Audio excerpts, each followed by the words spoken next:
see my mic. I would ask Callie to note roll call. I would ask if anyone other than me has any announcements, because I don't. All right, I would then move to minutes from the 4/16/24 meeting. I would entertain a motion to approve. Motion to approve. Second. A motion and a second. Any discussion or comment? If not, all those in favor signify by saying aye. Aye. Aye. Opposed? Motion carries. Items for discussion. We'll start with the police department employee update, it says. So let's go. I'm a little suspicious by them hiding in the room in the back. I don't know. Come on out, Deb. Can't hide it for very long. Yeah, so I wanted to provide a little bit of an update to you. Obviously, it's no secret that Cairo is back and out on the street. So we wanted to have the opportunity to have the dog come in, meet all of you, explain a little bit about the program. Couple weeks into training, I briefed you on this previously, but a couple weeks into the canine handler course, Officer O'Connell had to make a very difficult personal decision to step back. And at that point, on a long Easter Sunday, longer driving for some than for me, Officer Deppy stepped up and accepted the role of canine handler. And I don't know if you've actually met Adam before, but Adam Deppy is our canine handler. He has been back from Shallow Creek for a little bit over a week or so, almost 2 weeks now. Go ahead, take a seat there, Adam. Go ahead, take a seat and You both can, please sit. they hurt me. They come after me, not you. You're gonna be in good graces. It's fine.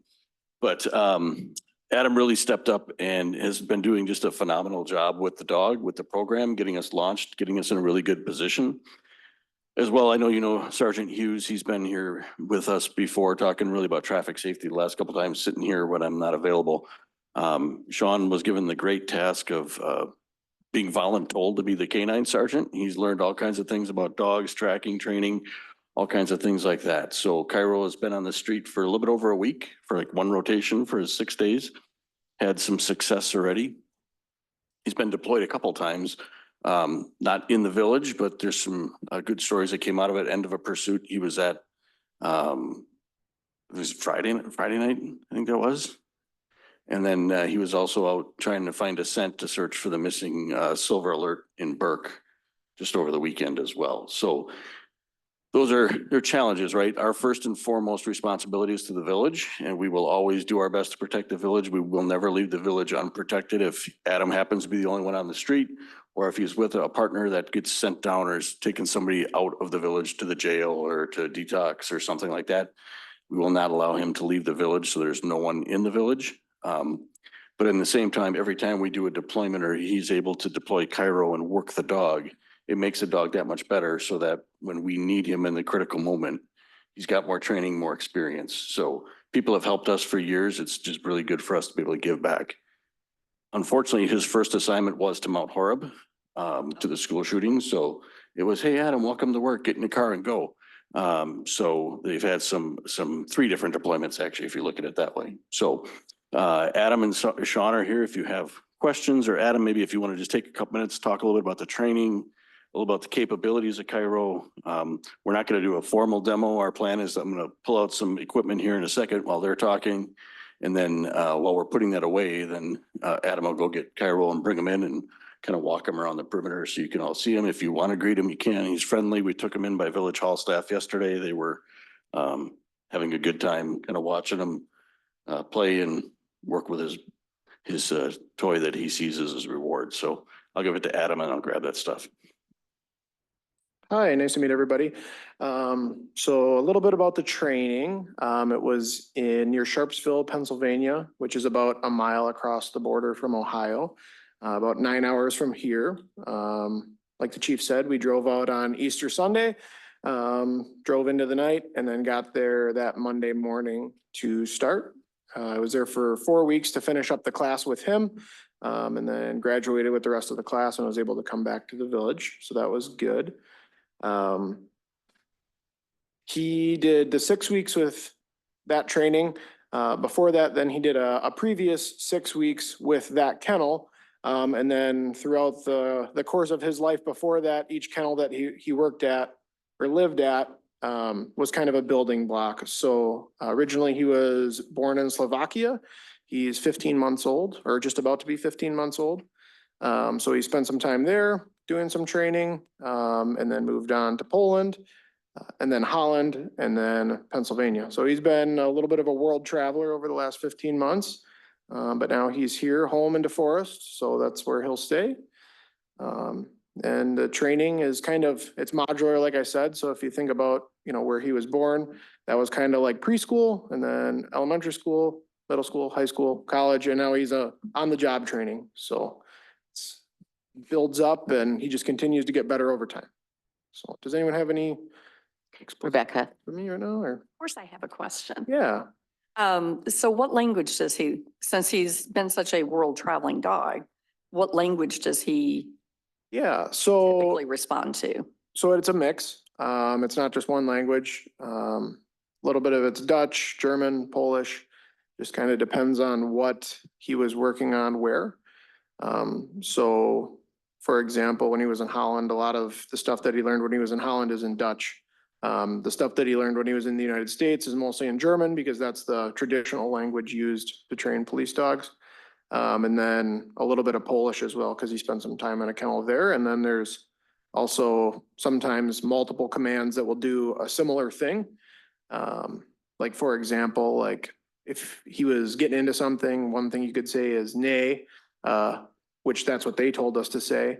Another thing that they said that also works is fooey. So a little bit of a quirk there, but just a good example of kind of those multiple languages and multiple cultures that kind of influenced him throughout his short life so far. So has that been challenging for you to think that way? I wouldn't say it's so much of a challenge. It's just like learning any other new word. I guess in my past, if you had a dog and they were doing something where it's, hey, no, in a stern tone. So just a slight change to a different word is not too challenging, but it's definitely a little different. Other questions? Are you needing to return for additional training, or will most of it be here now? So the remainder of his training will be here in Wisconsin. It'll be 16 hours a month, which is the mandatory amount for him. And then there'll be additional just daily training that I do with him, both on duty and off duty. That just keeps him sharp and keeps him working. So. I can add to that. So we are going to be sending Adam to a master instructor in K9 training.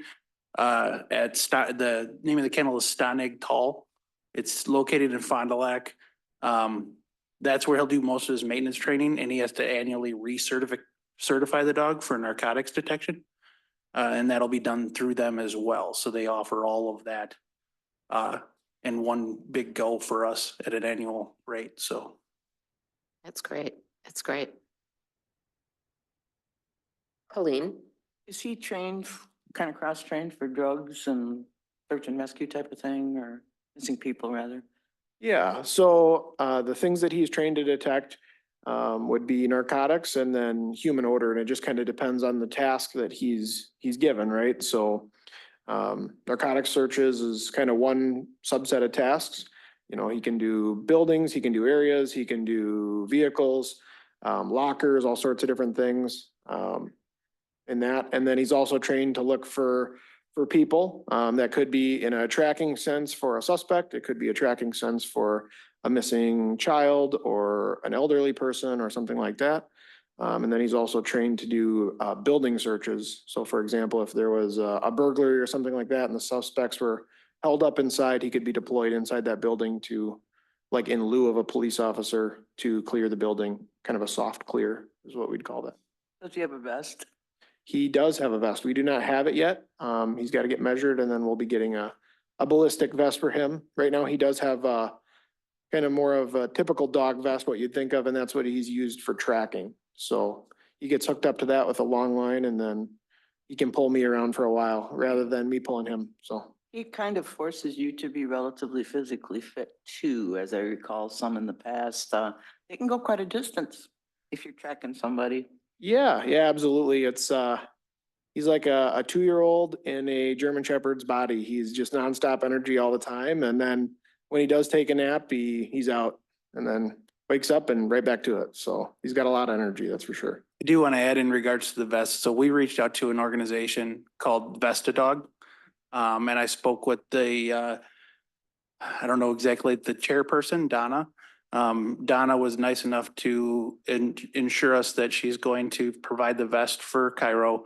And she also provided a trauma kit, first aid kit for the dog prior to actually Officer O'Connell taking the squad down to Pennsylvania for training. So they've provided that as well.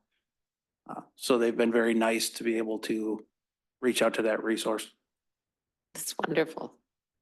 Other questions or comments? We're excited to meet the dog. We like meeting you too, Adam, but we'd love to meet the dog. Yeah, so I'm glad to be here and I appreciate your guys' time. We do have some equipment to So they keep hearing you. yeah, we have some equipment to show off here. So he is a dual purpose dog, right? So that means that he does work with his nose, doing detection work, looking for narcotics, missing people, searches, stuff like that. But then he also does apprehension work or bite work, we call it, right? So this is some of the equipment that we have here at the PD to help him train in that. The sleeve here that Sergeant Hughes is wearing is just kind of a plain sleeve. It's got some hard plastic in there, so the user doesn't feel as much of the pressure from the bite. It's nice and kind of soft and padded on the outside. That protects the dog's teeth, makes sure that the dog doesn't have injury in that way. And this is kind of a modular step. So it kind of starts with the suit we have over here. It's a full body suit that is luckily fitted to Sergeant Hughes. He gets the honor of being the one that was fitted for that. Just say that looks like it would drown you. You kind of look like the Marshmallow Man when you wear it. Oh,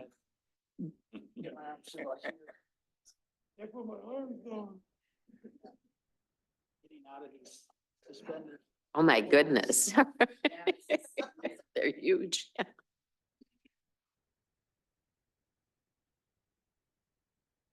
So that's kind of step one is the suit. And then once, you know, he gets used to doing work on the suit, then we kind of move down to that blue sleeve. And then once he gets more used to doing work on that, then we can move down to that's a concealable sleeve that the chief is wearing there. That could be worn under a sweatshirt or something like that, so the dog is not as motivated by the equipment. Basically, so he's learning to differentiate between, hey, I just get to bite somebody wearing the equipment and I'm actually preparing to do like live street bites. Obviously, that's when justified and when trained and told and signaled and all that kind of thing. But that's just kind of the modular system that we have, and we have all those resources here at the PD, so that's really nice. How do you cue him to bite? It's a specific command. So there's a kind of a bit of a sequence that goes with it, right? Ethan. But yeah, essentially it's a one-word command and then, you know, making sure that his attention's focused where you want it before you tell him that, right? So you don't want it to be a unguided missile, so. Yeah. I understand someone referred to him as a guided missile. Well, the thunder reminded me, I'm assuming he's not scared of thunder, but I mean, what about like, say, gunshot, do they? Yeah, so when we were there in Pennsylvania, part of the qualification and certification was to basically be handling him while firing a gun. Part of the certification is that the person being the decoy in the suit fires 2 shots. And then we fire 2 shots and then you have to maintain control of the dog and do that stuff. You know, initially it's like, kind of like anything, right? A little bit of panic or like, oh, what was that? And then over time and repetition, he just gets used to it. As far as thunder, I'm happy to report that he doesn't bother him today. Through all the storms and everything, he just slept through it. And we went out in the breaks in the rain and had fun and played and went for a walk. So go ahead. Rebecca, yeah. Speaking of command, like what you were just saying a minute ago about, to get him to say bite or something. What if you, God forbid, were incapacitated? What then? Yeah, so I guess part of that is, being prepared for that situation. We're having in-service training for all of our officers that is preparing them how to work with the dog. And then obviously the people that I'm working with will get additional on the job experience with that. One thing that we can do is he loves the ball. Like the ball is his paycheck. It's his whole world. When the ball comes out, the focus is on and he's ready to work. So distracting him, getting him away from me with the ball is one option. The other option is pulling out like a sleeve or something like that. We do plan to be keeping one of those in the back of the car. So for the instance of that, he would be loose and I would be incapacitated or on the ground, then another officer could don the sleeve, get him on the sleeve and then safely get him into the car. But part of that too is just socialization with our other officers, and he's been doing quite a bit of that and just meeting folks, so. So you may have answered my question, but I think I'm thinking more in terms of, let's say you're out Oh. and something awful happens and maybe there's not another officer around. What then? Yeah, I think Sergeant Hughes has a little bit of information about that. So the dog will not be deployed in a situation where there's not a backup officer there for him. The dog will be kept in the squad. In the event that something were to happen to any of our officers, right? The dog is a use of force option for apprehensions if the handler is available and able to do that. Otherwise, the other officers on scene will revert to any of our other trained use of force techniques. Thank you. That answered my question. Any other questions? The suit looks scary. It's huge. Want to try it out? No, I don't. I think don't Jane, think you're the one, legs are Jane is one of the few people short enough, a procedure to you two, that probably won't fit in the suit. I don't think we can roll the legs up enough, so you guys are safe. That too. All right. So, well, he gets Cairo out of the car, I guess, or wherever you put him up. Oh, I see the car there. Just a couple of things. So all the things that we've showed you between the dog, the bite suit, the sleeves, those were all been donated through the foundation to the village, Nice. to the department. So the foundation continues to do great work with great leadership, and they have been very, very great to work with for us. I mean, you're talking in just the things that are in the room here, $25,000 worth of equipment, and the most expensive piece is coming in here in a minute, but and I can't say enough about the work Sean's done to get us up and running, the work Adam has done, and Jake too, to get us up to the point that we are, right? There's a little bit of apprehension and nervousness, just trying to, as for my seat, like sending them out with the first assignment they went to. But at the end of the day, it's the right thing and they're doing good things. So we were going to look at the possibility of doing some kind of a sniff demo. We're not going to do that tonight. It's just not easy in this room and with all of you to move around. So through the foundation, when we have a meeting Monday night, we'll be talking about meet and greets to that group as well. And then we'll probably just extend the offer to the trustees as well. So if you want to come see that or see them again or whatever the case might be, we just have to make sure we let Callie know if there's a bunch of people coming so we can do the quorum notice for that as well. So the last thing just to mention, obviously this comes with a lot of oversight, and that's why Sean has been doing a great job just making sure that we're keeping up on that. We have to do a lot of tracking of training, and every time the dog is deployed, we do track it. We have a program called Pack Track that every time Adam uses it, I think it's a phone app he can use as well.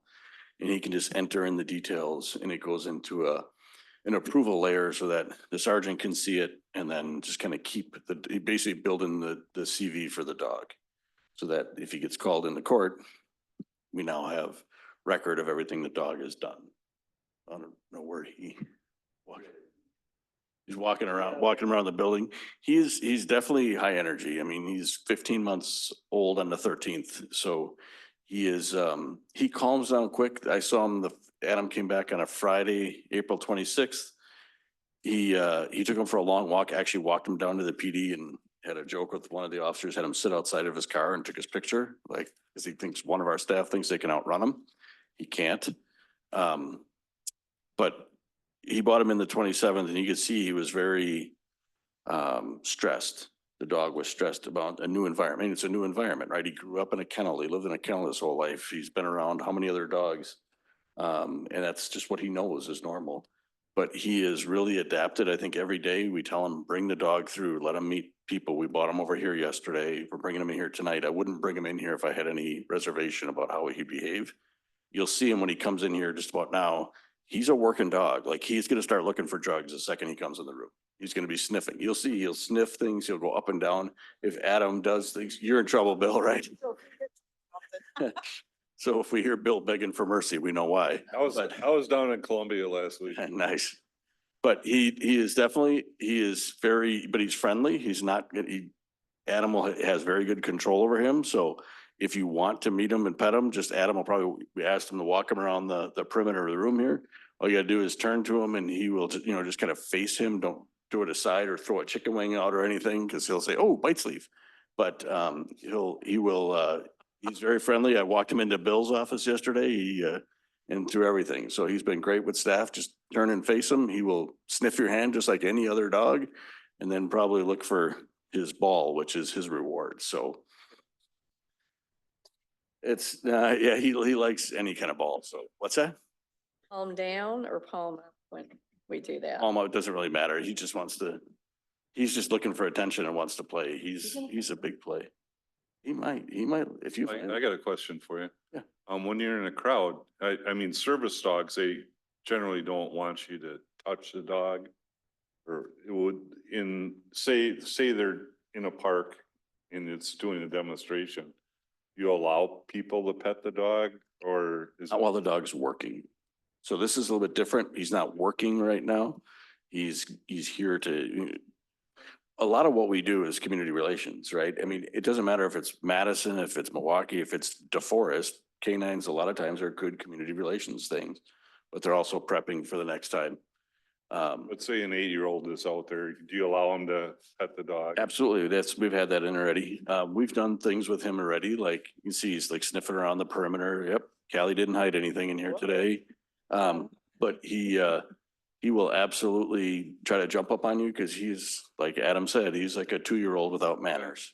So he's learning.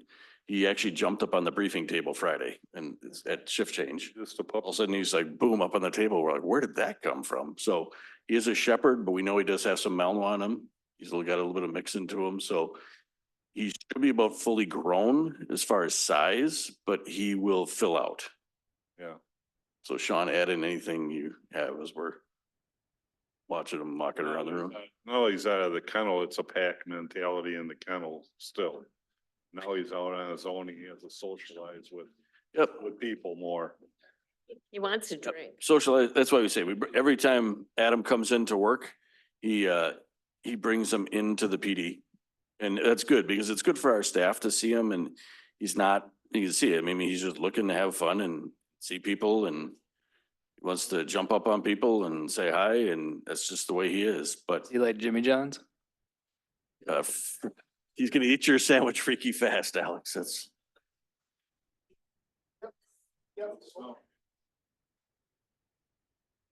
According to Adam, he doesn't really search out people food. He doesn't, it's still kind of foreign to him. So we don't feed him anything. Adam has the regiment of what he gets to eat and what's allowed and what's not. And we just kind of go with that. So yeah, some of you have to dry off now, so. He's smart. You're very smart. You learn it today. You gotta learn to shake. You gotta learn to shake. There. Good job. Good job. A nose print on my glasses.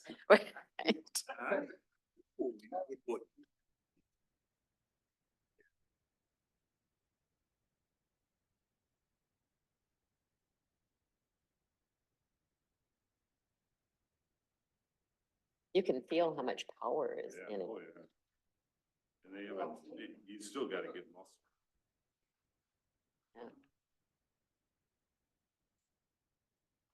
Now that he's out of the kennel, he'll be working. Yep.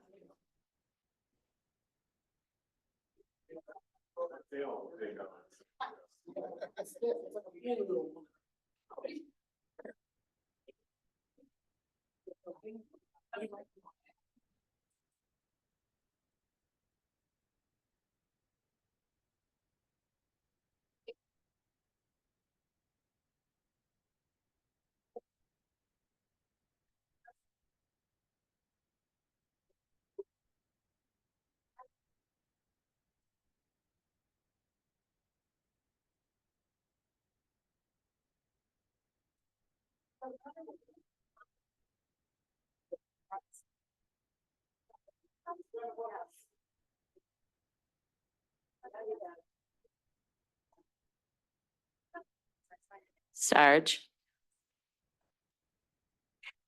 How large a man could he bring down? So apprehensions aren't necessarily about bringing someone down. It's about slowing that person down and using the dog as a use of force in order to get that person to voluntarily surrender, right? So if Adam brings the dog out as a use of force, like step one is he's gonna be giving commands and telling the person, like, if you do not surrender now, I'm gonna send my dog and my dog will bite you and maybe command the dog to bark. But the bite itself is more about stopping that person from doing what they're doing and not necessarily, because there's a lot of cool videos out there of like people running in the bite suit and the dog launching through the air and knocking them to the ground. And I have no doubt that Cairo is capable of doing that.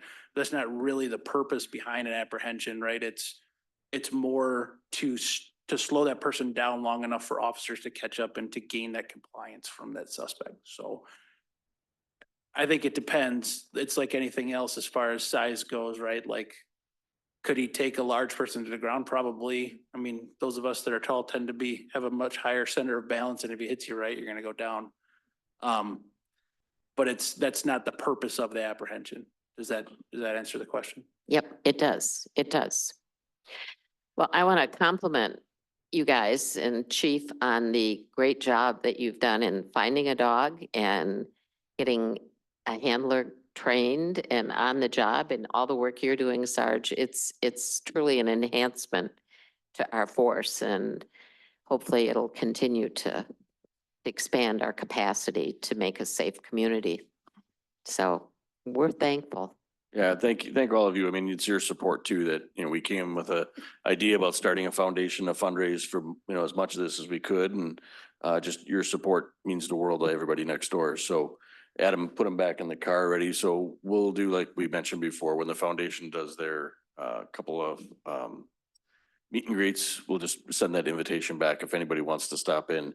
At that point, you'll be able to see the car. There's a lot of technology in that car as far as hot and pop systems. So if the car stalls, the windows roll down, a fan turns on and things like that. So the dog is protected probably better than any one of us driving our own cars, but it's important for him. He's been a really good dog. Like they went to, like I said, Mount Horeb 30, 40 minutes and the dog laid down pretty much most of the time and was just like, all right, we're not there yet. And pops back up. So any last minute questions for Adam? I appreciate Adam coming in. It's his off day today. It's his first one of, he worked the last 6 and I said, hey, so the board meeting's Tuesday. We're going to the vet Wednesday. And he's been a trooper about just kind of popping in. So I appreciate him coming in. Well, thank you, Adam, and thank you for all you've been doing. And your family is now adjusting and participating in this whole thing, and we appreciate that too. Yeah, it's been my pleasure. It's fun working with him, so he's a good partner. Good. Any other questions for me? No, I think we're good, but I sure thank you guys for coming in and Sergeant, he is what you'd call the tackling dummy. In Germany, they call him the helper, so he's. Helper. Helper, yep. Just checking. So, thank you, yeah, gentlemen. guys. Thanks, Adam. John? I left the suit and the sleeve in the back room. So on a break, if there's much time, you guys can kind of take a look at how Alright. heavy some of that stuff is and I'll take it back after. You want to? All right, thank you. Well, we will move on to 5.2, presentation and discussion regarding core values, civility and conduct. Bill Chang. So I don't know if I could beat that presentation, but I'll try. So this is part of your packet, the presentation slides on core values, conduct and civility.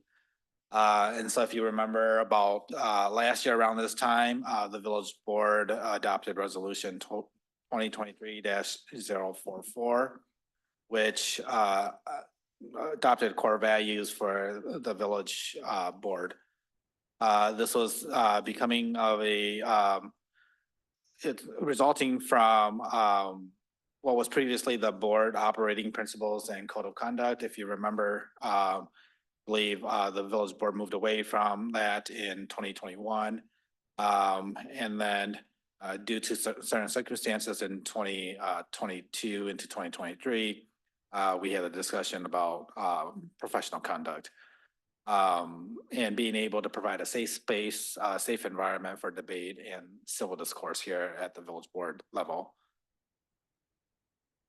So with that, the 12 core values, we have communicate clearly, see the good in others, enjoy the experience, own your mistakes, have the hard conversations, genuinely care for everyone, take responsibility to build trust, be inclusive, wow the community, commit to learning and growth, embrace creativity and innovation, and last but not least, be a good neighbor.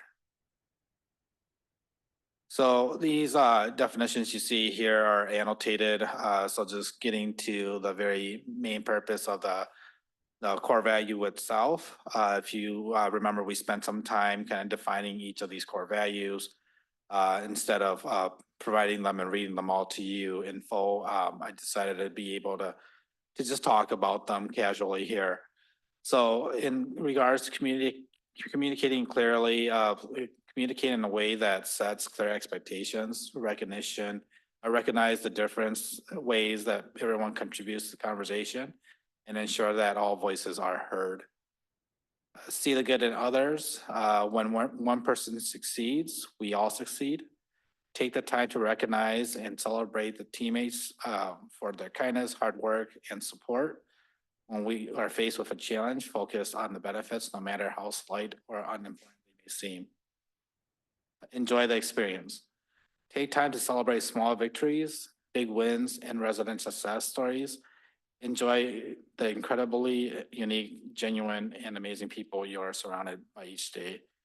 So I just wanted to pause there and, over the last year, just reflecting on how far we've come during that time, I definitely recognize, especially here at the village board level, the ability to have these conversations and get through tough subjects. We've had some since then, and we continue to have them. So kudos to everyone here.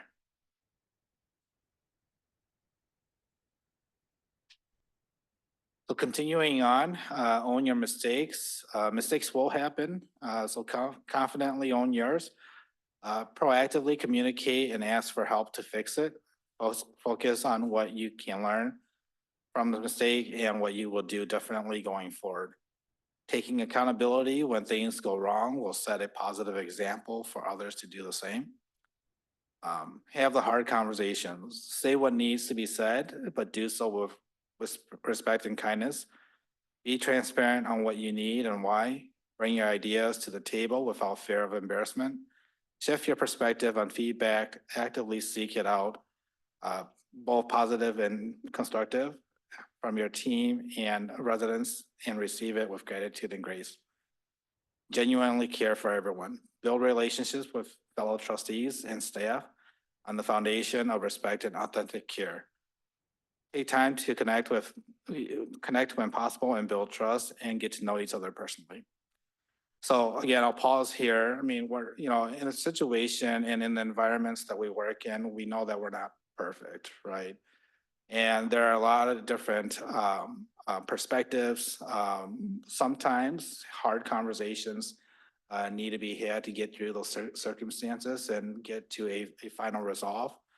And, you know, I think, as we'll talk about here in a bit, you know, going through that strategic plan session, you know, I think at the end of the day, we want to get to the same place. It's a matter of how we get there. And so, you know, being able to build a relationship, at least the professional relationships here, will allow us to continue to have those conversations.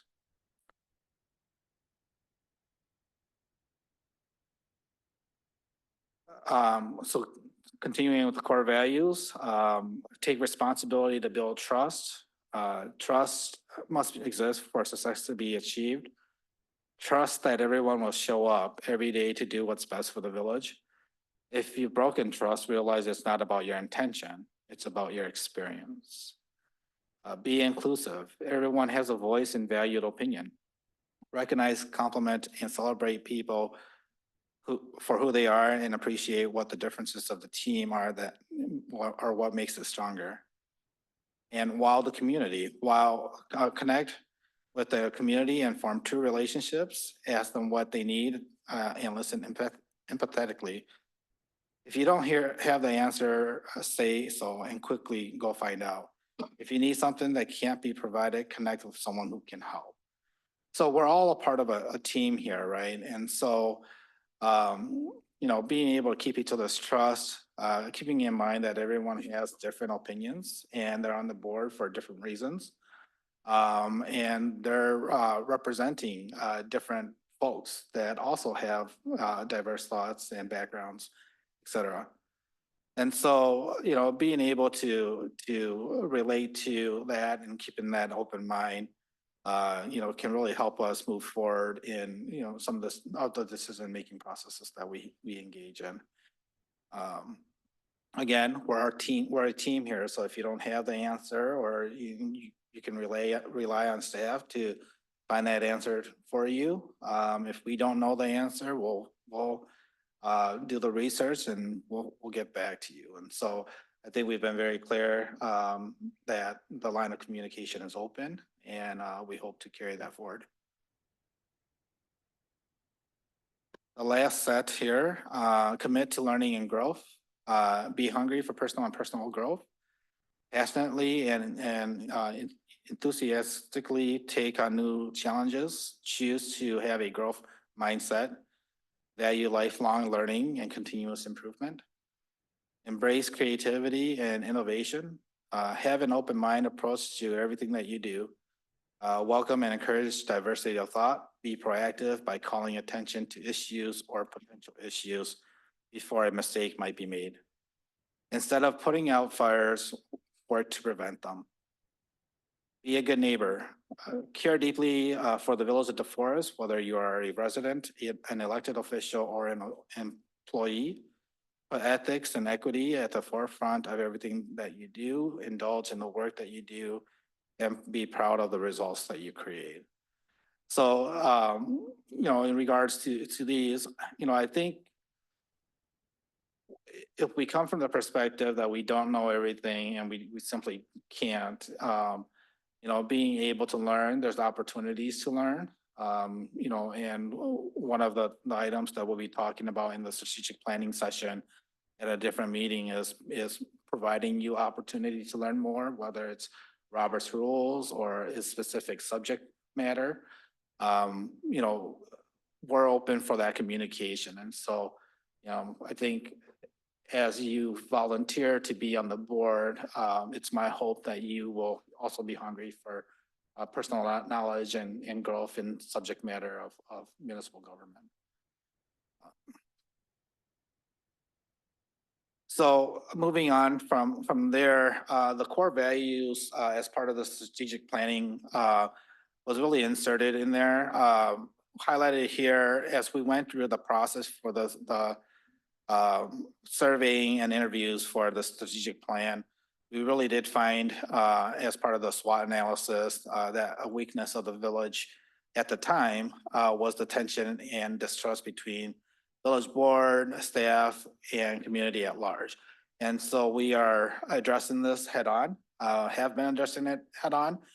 Like I said, I think that we're moving in the right direction. I think that, the respect amongst the trustees and staff here, the communications, it's all gone better and we will continue to work on that.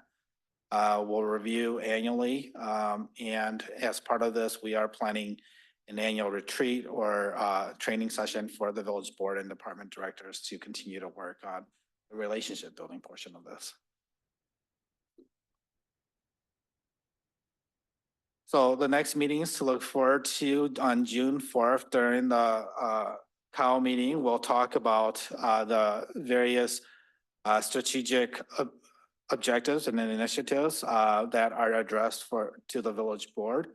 And we'll walk through each of those for you, concentrating on mainly the 23 and 24 objectives. And we'll kind of look forward into the 25, 26, so that you have an idea of what's coming up. As a part of that, I'll be providing a report card back to you on how the department heads and departments are doing on their strategic objectives, and then you can see kind of that progress as we move forward. At the June 6th meeting, we'll be meeting with the PERC. They do the DISC assessment and help the village hall with core values with staff. And so we'll work through that. I think that's planned 6 o'clock to 8 o'clock. It will be at the community room in the Fireman's Park. And then the last activity to round us up is on June 12th, on that evening, 6 to 8 at the Goodman Community Center. We'll be joined by team bonding, and we'll be working on a team building event called City Builds. What we'll do is have an opportunity to split into groups and put together what our ideas of a ideal city is, and we'll try to do some role reversal. So we'll put some staff members in policy making decisions, and we'll make some policy makers put them in staff positions.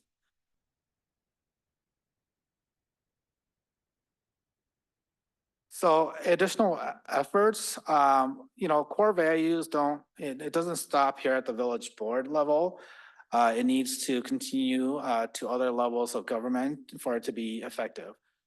So boards, committees, commissions, appointed officials that represent the village,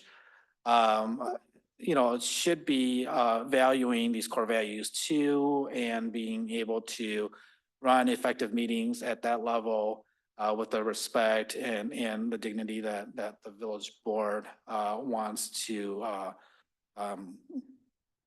enact, right? And so, I think in regards to onboarding opportunities,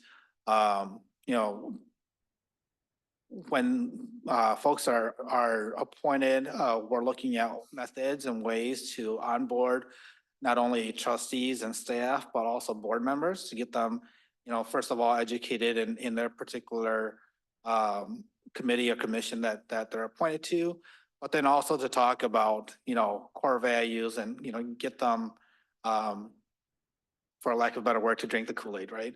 And so, we want the reflection of the village board, the government to be consistent across the board. And so I'll be reaching out to each of the committee chairs, our commission chairs, and their liaisons to also provide a presentation on core values and start the training efforts there. And then last but not least, we are looking into our DeForest 101, which is a community academy, is what we're calling it, a look inside what we do as a government. We're thinking this will be over several weeks and having the opportunity to meet with each of the departments and go through that process. And, we'll do in classes just like the Citizens Academy. But it gives, kind of solves two issues. One is opening up government to the public to see, so that they can see how we operate. It'd be an opportunity for, any residents or including yourself to be a part of and just understanding a little bit more about the operational side, right? So you sit on the policy side, you make policy, it gets put into it gets directed to staff and then we move it forward.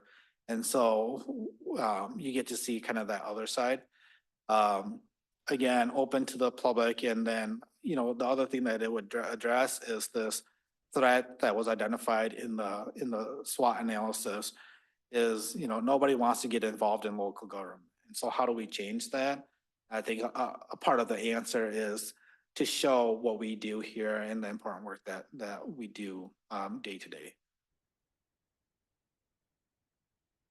So with that, it concludes my presentation. I'll take any questions and go from there. Questions, comments? People are quiet. One I never know if that's a good thing or a bad thing. means they're absorbing. I'll be happy to start. Rebecca likes to ask questions, so. I just love it. No, it's more of a comment. I actually liked this a lot. I thought it was put together nicely.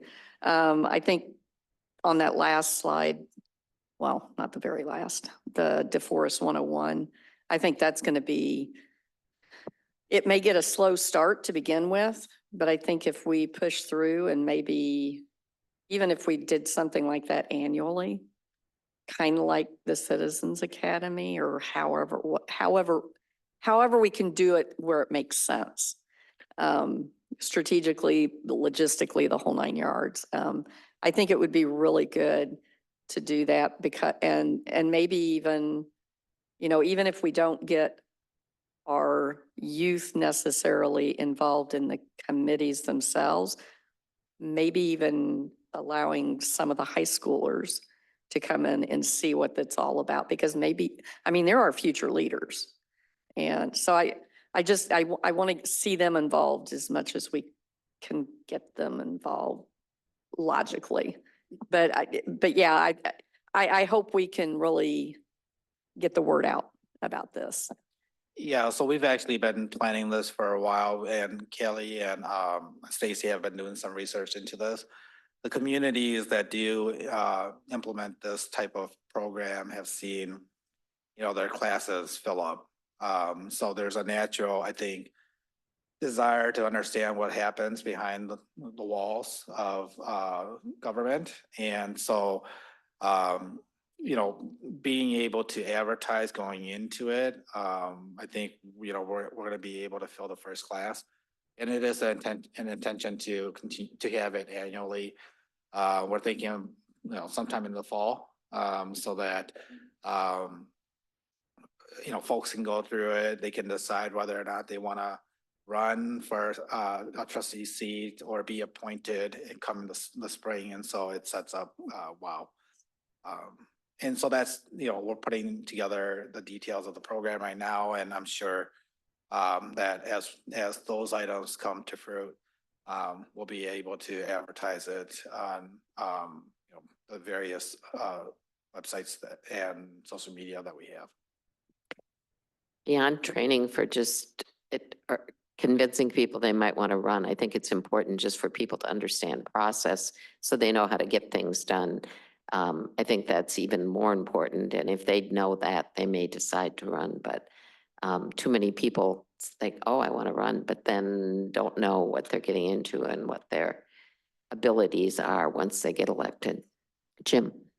Well, in that comment too, I'd say having people go through the DeForest 101, when we have individuals say that we're not being transparent enough, they might find out, say why, or that we are being transparent. And so I think that's good. Yeah. Actually, the comment that I wanted to make is, could you go but to slide number 9? I just wanted to say that I've done somewhat similar things in different other organizations, and I very much appreciate that. I see like the last ones at the Goodman's Community Center. I think that's very good choice to have it say away from work for everybody. So kudos to that. Okay. Anything else? If not, we will keep these slides. You have them on your agendas. We've attached them, so you have them available. I also hope they get sent to the committees. The one comment I have gotten, the negative comment about one of the committees recently is the use of foul language. Now, everyone defines foul language differently, but it just says to me, we have to encourage our committee members not to do that and be aware that we're being recorded and the world is seeing our meetings. So I just hand that out there.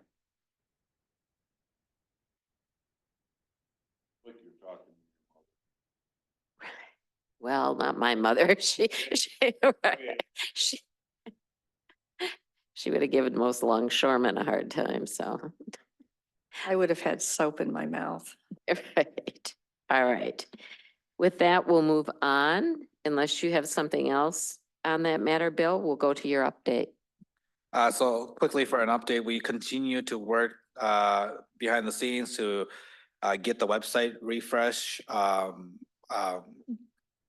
Moving towards implementation right now, we are working on mapping of how to get to websites, web pages within the website, and how are they gonna look, you know, the consistency of it.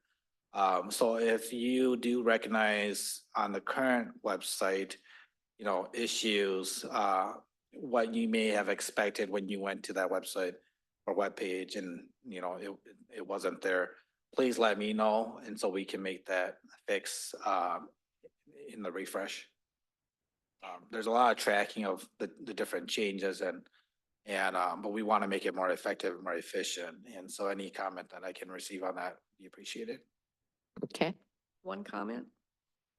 Make sure the search engine can actually is more user friendly.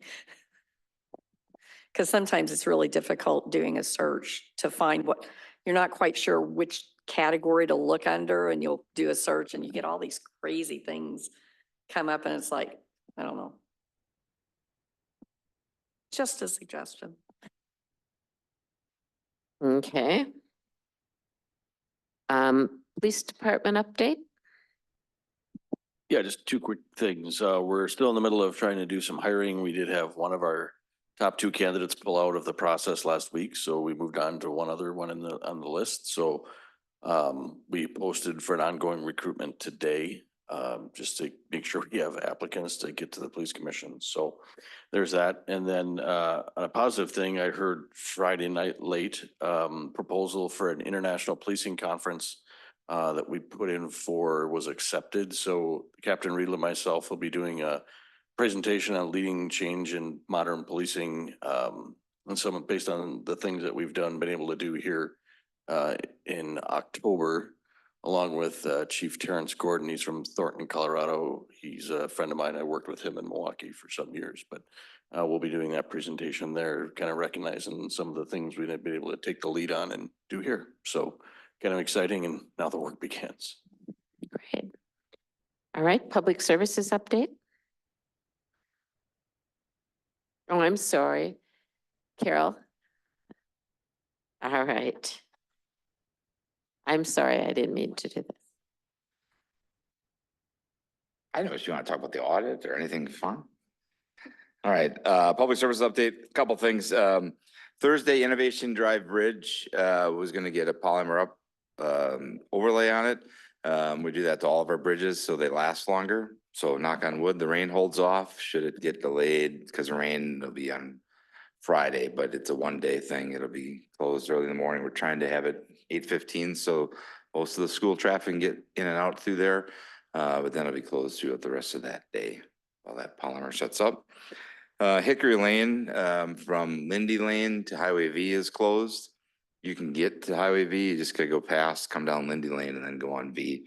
That project continues to head north and south.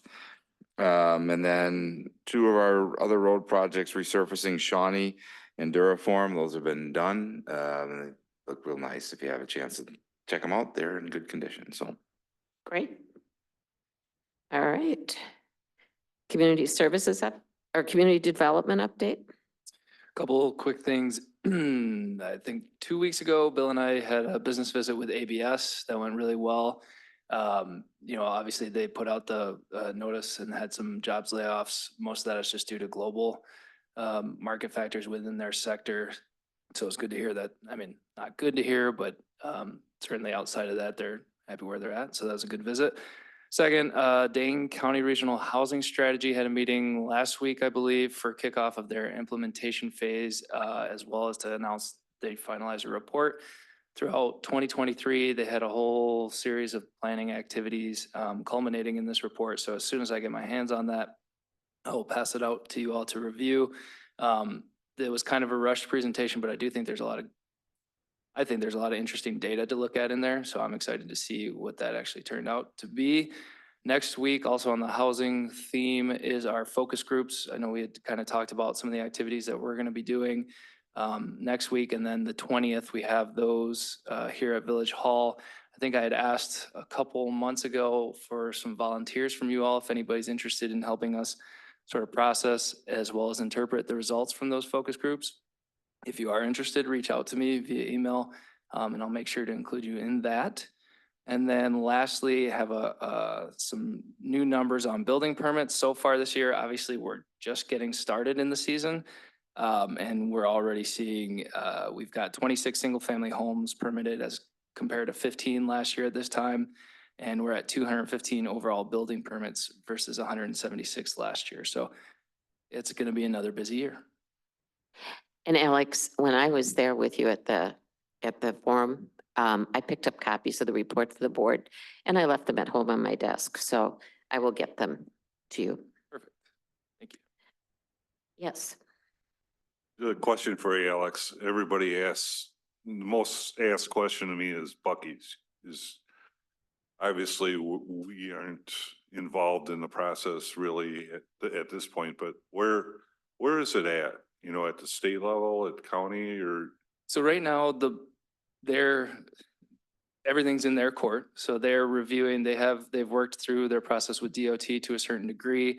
And right now they're refining their plan set to work on their pricing. So the last time we met with them, which I think was in February to talk about their plans, they had a 30% set of plans.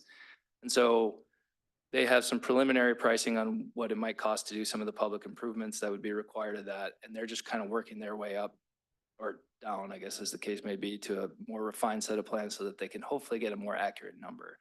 So, you know, I just had an email exchange with them last week because Dane County received some payments from them for something associated with their parcels.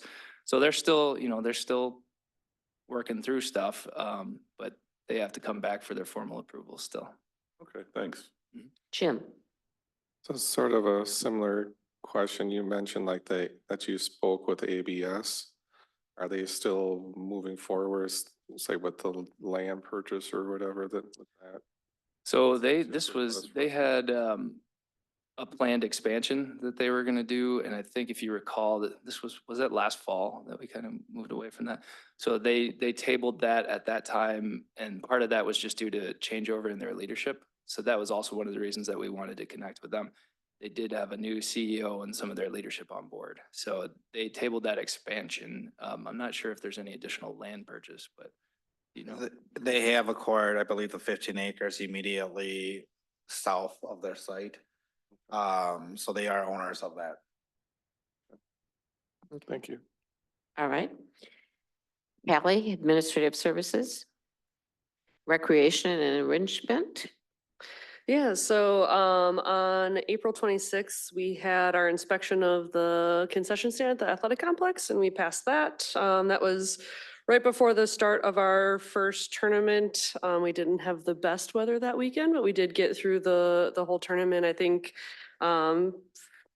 games started on the dirt fields on Sunday and then they ended up getting canceled because the rain we had come through. We're really busy right now getting prepped for summer because we're gonna blink and it's gonna be here. And then the more exciting thing, you guys don't really care about what I'm saying, is that we have Trisha here with us tonight. She's our community events coordinator. So I just wanted to introduce her. She'll be here also for board to talk about a couple of our items. And then I just wanted to let her talk about what things she's been doing. Great. Welcome, Trisha. We're glad to have you.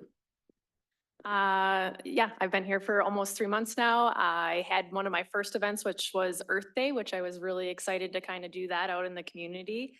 I have one of our first events next week already, which is our first Friday Flick, which is May 17th. So that'll be a fun event to kick off the season. And then we have the rest of our events starting for the rest of the summer with our Friday Fridays and our Brews and Brights and our Riverfest or Yahara Riverfest. I've been out in the community meeting with new sponsors. I attended the new chamber, or they brought back the Chamber Expo, which was a very well-attended event this year. I had quite a few people that stopped by my table. If you were at my table here at the community open house, I had a fun little jar survey that I still have online, kind of getting a pulse for the community to see what kind of new events that we can kind of maybe bring. It was jars where you could put rocks in, and it was also a big hit at the expo as well. So just trying to feel out the community on what other events that they would like to see happen here. So excited to be here and looking to get to know you all more and the residents here as well. So. And you're working also on the Dragon Art Fair and the 4th of July. Yes, I've been very busy with the Dragon Art ladies, helping them this year with a lot of the coordination of their event, and then kind of helping Heike. I'll be working with Heike this year in the chamber with the 4th of July event. And then also been coordinating the farmers market, getting all of that together. So that's been quite a bit of work as well, trying to get a lot of vendors to come and trying to get some new vendors and just to coordinate all of the vendors and stuff. So. All right, Rebecca? One quick question. I had a resident who, they were asking me about the 4th of July and because they volunteer a lot. And are you or is Heike still going to be handling that one this year? Heike is doing it this year, Okay. but I'm going to be like her Okay, sidekick. they were just kind of curious because usually by this time of year, I guess they've been contacted and I guess they hadn't quite yet. Yeah, So, plan is this year I'll be just pretty much like shadowing her around, so. that's what I thought and that's kind of what I said, but yeah, I wasn't sure. Thanks. Okay, other questions? If not, we have no closed session tonight, and I know of no other business to come before this body, unless you do. And if not, I'd entertain a motion to adjourn. Motion to adjourn. Second. We have a motion and a second. All those in favor signify by saying aye. Aye. Opposed? Motion carries. We're adjourned at 6:02 PM. Thank you. Meeting to order at 6:08 PM on Tuesday, May 7th. I would ask Callie to note roll call, and I would ask Rebecca to lead us in the pledge. I pledge allegiance to the flag of the United States of America and to the republic for which it stands, one nation, under God, indivisible, with liberty and justice for all.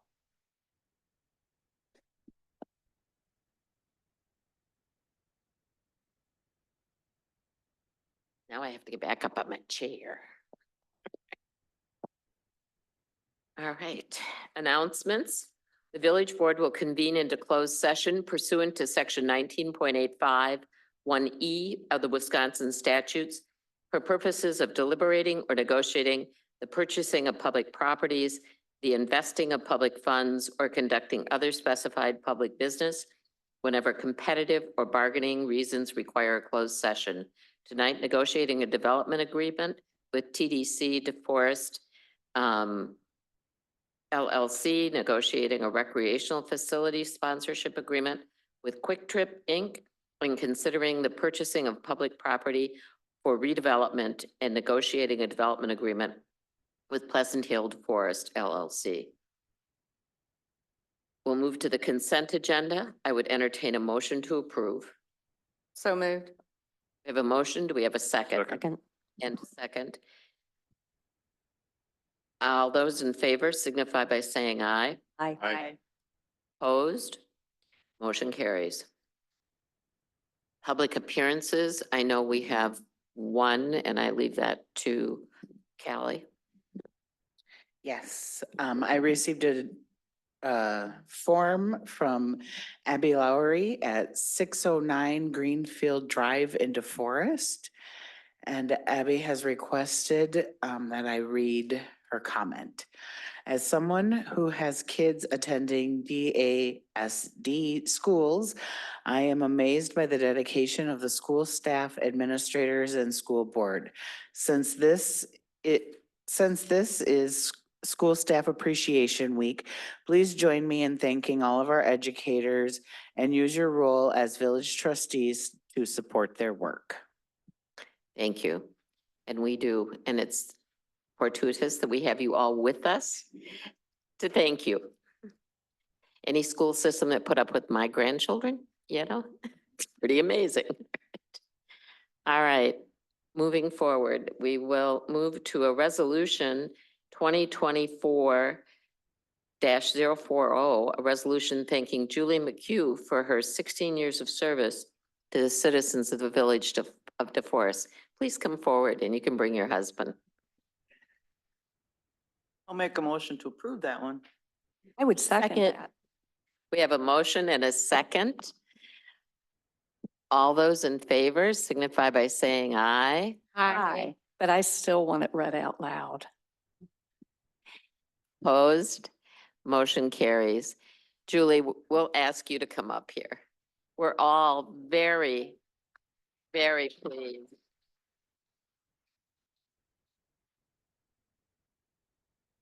I will read the resolution.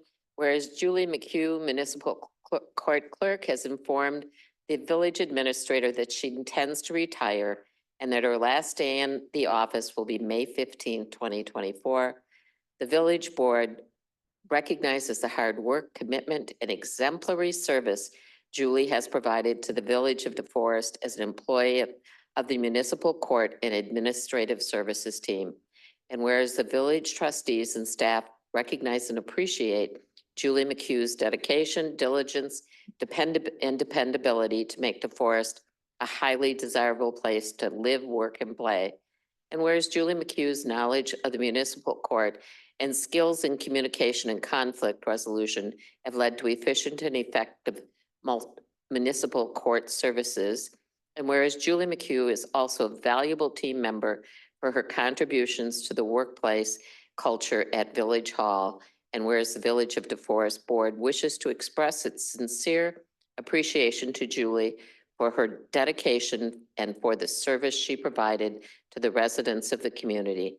Now therefore be it resolved that the Village of DeForest Board of Trustees on its own behalf and on behalf of the staff and residents of the Village of DeForest, thank Julie for her exemplary service of 16 years to the village and all its residents and presents this unique plaque in commemoration thereof.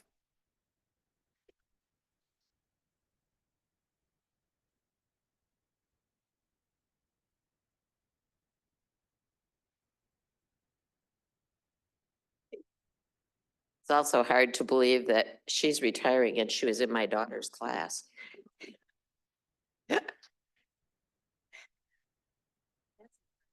Yeah.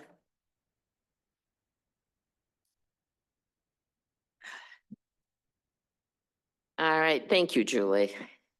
You're welcome to stay the whole meeting, but I doubt you'll want to. Okay. All right, and now we'll move to DeForest Area School District Board of Education and Administration Information Presentation.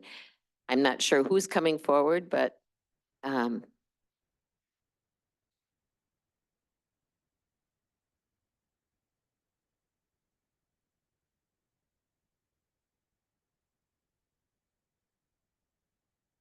please come forward, introduce yourself, and be sure to turn on your microphones. Okay, hi, thank you so much for having us. I'm a school board member. My name is Gussie Lewis. I have a child in a couple actually in the high school right now, and I'm in my day job, I work for the university here in Madison. My name is Gail Lovick and I am the school board president. I've been on the school board for 6 years now, 7 years. I have 3 kids in the district, one at the high school, one at the middle school, and one at Harvest. And thank you for letting us come and speak with you guys tonight. Okay, we'll go ahead and get started. As I was saying, we're 2 of the school board members. You can see us here. There are 9 of us all together. Tonight, we will be, here's our agenda. We'll do our introductions, discuss the Board of Education's role, and you can see the other things that we're going to speak on with you. And I would just like to say, being cognizant of your time, that please feel free to jump in and ask questions, get clarification. This is a conversation, not a lecture. So this slide sort of details our board governance. As the school board, we govern at a very high level by policy. We take our lead from the community members and what their priorities are, what your priorities are for our students. We then build that into our policies, which we then use to, well, our only employee is Dr. Rebecca Tate. She's our superintendent. So we use our policies to guide how she will deal with the district, excuse me. She's the one who, of course, leads the district and the employees, and then she will report to us. We do get regular reports on how the students are doing, how the district is doing. That's how we monitor and do our accountability. We have our superintendent review, and we also review our policies to make sure they're up to date, that they are still meeting with the standards of our community members, our families, and students.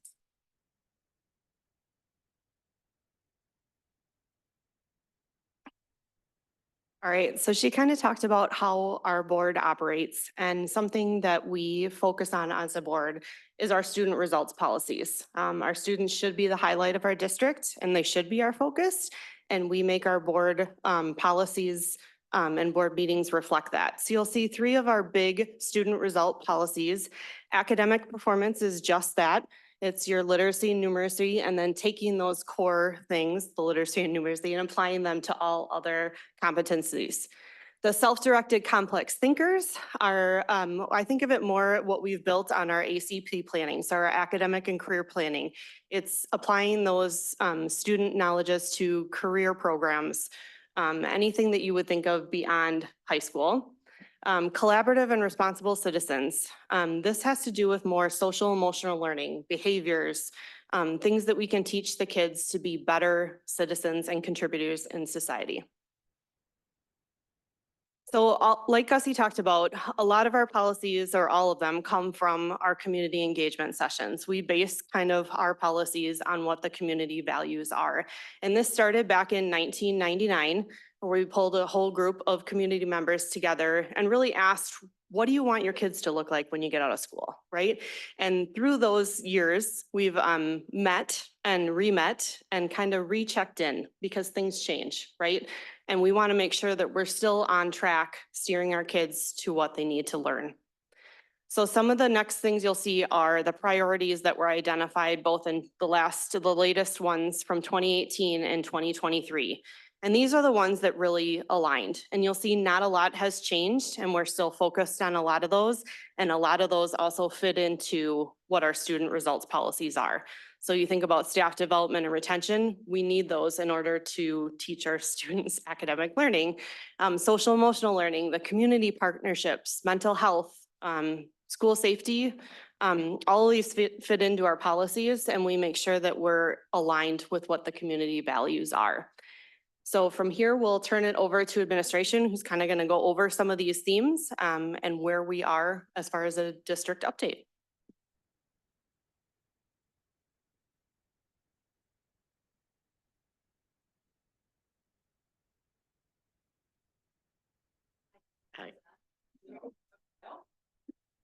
There we go, the green light. All right, I'm Rebecca Tates. I'm the superintendent, and I'll have Kathy introduce herself. I'm Kathy Davis. I'm the business director for the school district. Okay, and I am going to give you an update on the priorities and how we're doing as a district, really since 2018. Before I was the superintendent, I was the director of instruction for the district. So I've been with the district for 6 years. I want to give you an update into 3 large categories. One is on managing growth and retaining staff. You all are well aware of the growth we have going on in the community, and we need to stay on top of that and stay in a competitive market for our staffing. I want to also give you an update on programming and then also an update on our infrastructure. We have beautiful buildings and we want to be good stewards of them and keep them healthy and strong, those beautiful buildings going well. So I'm going to start with managing growth and retaining staff. We have a board policy, the board members just spoke about this, that says we need to maintain salaries within 5% of a Dane County average. And that target moves. So that's something that we'll get into about the financial impact there. And then monitoring programming and class sizes. So we are constantly watching our growth. We average, the last couple of years, we increased about 50 students per year.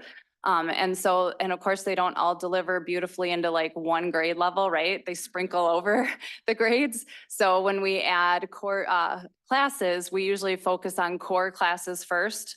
To get those class sizes smaller. And what we have going over time right now is that our encore classes or our specialized classes are getting, those class sizes are getting really big. Some of our gym classes are at 30, over 30 even. So that's an area that we need to continue to monitor. We obviously want to keep our staff well equipped with professional development. We gather lots of data from our staff, and since 2018, we've implemented the graduation requirement around academic and career planning, where students share their plans. How many, I know some of you were at that. Okay, awesome. Thank you for helping and listening.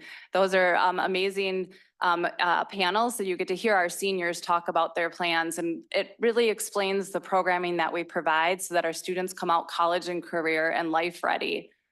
We also, as a district, have to balance with competing mandates. I'm sure you have that also in this world where you're mandated to implement something with limited funds. So expanding our instructional programming is next. We talked about staffing. In 2018, we started implementing a full social emotional learning curriculum, and now are fully implemented 4K through 12th grade. So we have all students learning about empathy, perspective taking, being a good solid citizen, those kinds of things. And Gail spoke to the reports that we report out on that. We also, in 2018, were charged with getting mental health supports in the schools. And at the time, it was pre-COVID, of course. It seemed like a very radical idea, and I didn't know how we were going to tackle it as a district to bring in partnerships, outside agents to come into the buildings. And we started that in small doses, and we actually got it going pretty well. And then COVID hit, and then after COVID, we really needed it. And we were so thankful to have started those partnerships because we provide students can access mental health providers with their insurance and with some mental health federal dollars. And then we also provide Zoom rooms where kids can get therapy without missing a lot of school. They go into a small space, they access their therapists via Zoom, and then they come out and have a soft landing like with our student services team before they go back to class. We've got that all well laid out, and lots of districts were struggling with that coming back from COVID. We were very fortunate to have a forward-thinking community that said, hey, we're interested in seeing what it would be like to bring, healthcare into the schools. So the other thing I mentioned was the academic and career plans. That is the core of our work, is to make sure our kids are college and career and life ready. And that takes partnerships with our area businesses. Our students, we have about 19% of our students have opportunities to work, achieve credit in high school in workplace learning, like internships.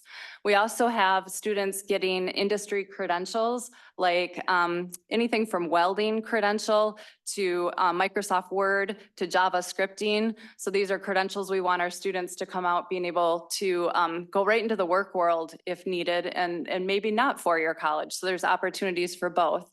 We implemented a financial literacy requirement. We don't want our students accumulating student debt without knowing all the information going into college, if that's their choice.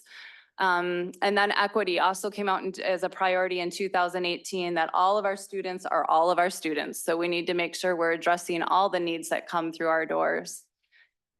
So an awesome thing I want to highlight is that the last couple of years, we continue to exceed expectations with the state, and our state report card scores have been going up. We have returned to pre-pandemic. Actually, we are doing better than pre-pandemic academically. And we were just ranked by US News and World Report as one of the best high schools in the country. So that's pretty exciting and something to celebrate. Now we need to keep maintaining it. Beautiful buildings. Everyone sees them. We love them. We cherish them. They cost money and we want to keep them well, again, maintained. So safety obviously is a huge priority. We partner with Chief Olson and the whole team regularly to make sure our buildings are highly safe and we have the infrastructure in place to make that happen. Some things we've implemented most recently since 2018 is the threat assessment protocol. We have a nonviolent crisis intervention. So basically, we have systems in place when there is a threat of some sort that we are very systematic about how we address that, and our parents are communicated with regularly. We have a standard response protocol. We utilize the Department of Justice, so we partner with them with something called Speak Up, Speak Out, and Chief Olson's well aware of this because we get notifications that students can report anytime, 24/7, anything that's happening. Yep, I saw the eyes 24/7. Anything that's happening that they would like help with. And DOJ does the job. These are certified people on the other side, taking the call in or the message in, and then they disseminate it to law enforcement and to the school district to then intervene. And it's awesome. We've been able to help students and families before the school day so that nothing comes into the building then. Like we're a team and we get on it before the school day even starts sometime, most of the time. I'm not going to go through every single thing. Obviously, one of the benefits of COVID was that we have leveraged technology and we are now a one-to-one district and working through how to continue to leverage technology for our students so that they can maximize learning opportunities. And again, maintaining our facilities. We have a capital maintenance plan. It is something that we continue to have to make sure that we are doing all the things we can to maintain those buildings and protect the investment that the community trusts us with. I'm going to skip that and we are going to move to all of those wonderful things cost money. And so we are at a spot, you may have heard of other districts in the area that have gone to a referendum in the last 2 to 3 years. In fact, we are the last Dane County district to even consider that or think about it. And so we're putting in front of our public, where are we at financially so that everyone knows. And that's why we're here. And we wanted to share a video if it works. It's very short. It's well done. It explains school funding in a very brief way. So we'll see if this works for us. Okay.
Thank you.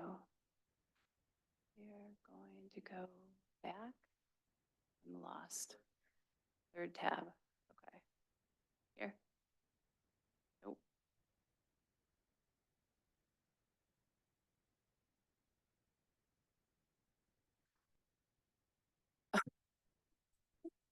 This is when my husband says, give that girl a PhD. Sorry. Okay. And thank you. So, the reason for showing you that is that you get the broad sense of why, how schools are funded. It's a complicated formula, but it is important to have that foundation. And then in particular, Kathy's going to take over and describe revenue limit here for DeForest, inflation impacts, and then what have we been doing to respond to this financial challenge, knowing that 80% of districts in the state have gone to operational referendum, and we are the very last district in Dane County in the last 2 years to go to an operational referendum, if that's what we're going to be doing. So I'm going to let Kathy take over. Thank you. So I have a few charts here just to show a little bit more detail, as Rebecca alluded to, about our revenue limit and how it's impacted us in DeForest. Right now, we are the second from the bottom in Dane County for what we have to work with for a revenue limit per child. So basically that means we get less than the other school districts in Dane County to work with, even though we're competing for the same staffing essentially. Rebecca mentioned our board operating expectation that we stay within the average of Dane County for salary, and that's really important when we try to be competitive for staff. But unfortunately, our revenue isn't the average in Dane County. This is just a visual chart of the numbers, which if you're more of a visual person, you can see how we are.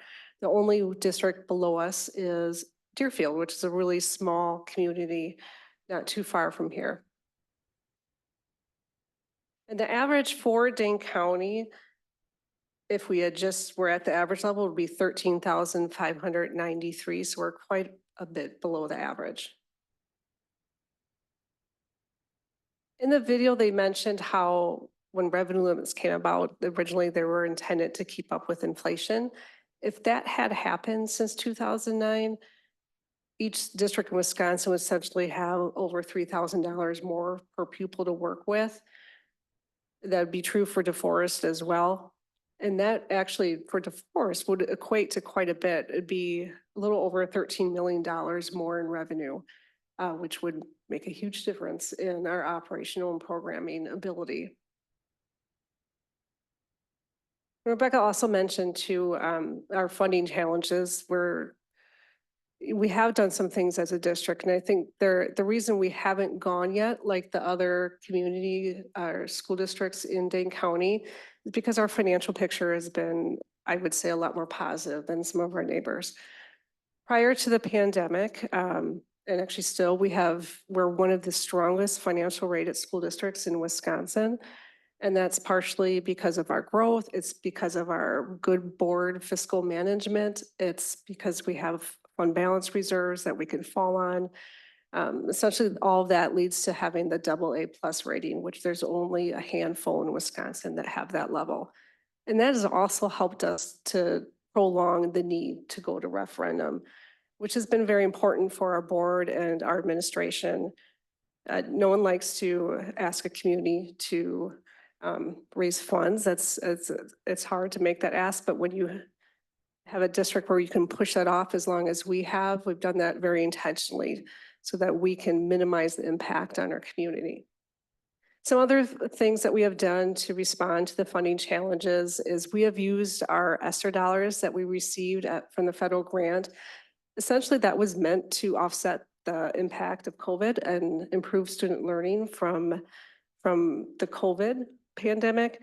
But we had to use it to basically help make ends meet. And that was something that Wisconsin's leaders at the time encouraged Wisconsin school districts to do.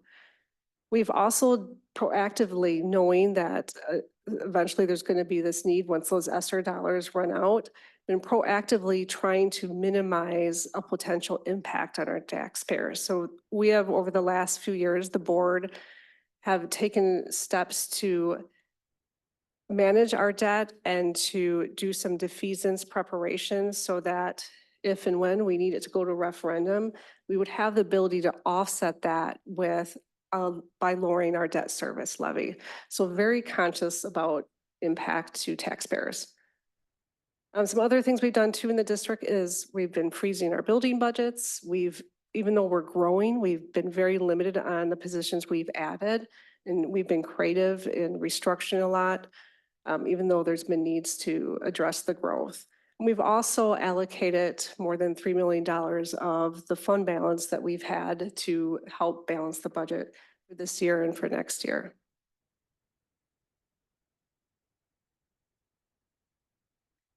Okay, so just a reminder of our priorities, those three big buckets around staffing, instructional programming, and then our infrastructure.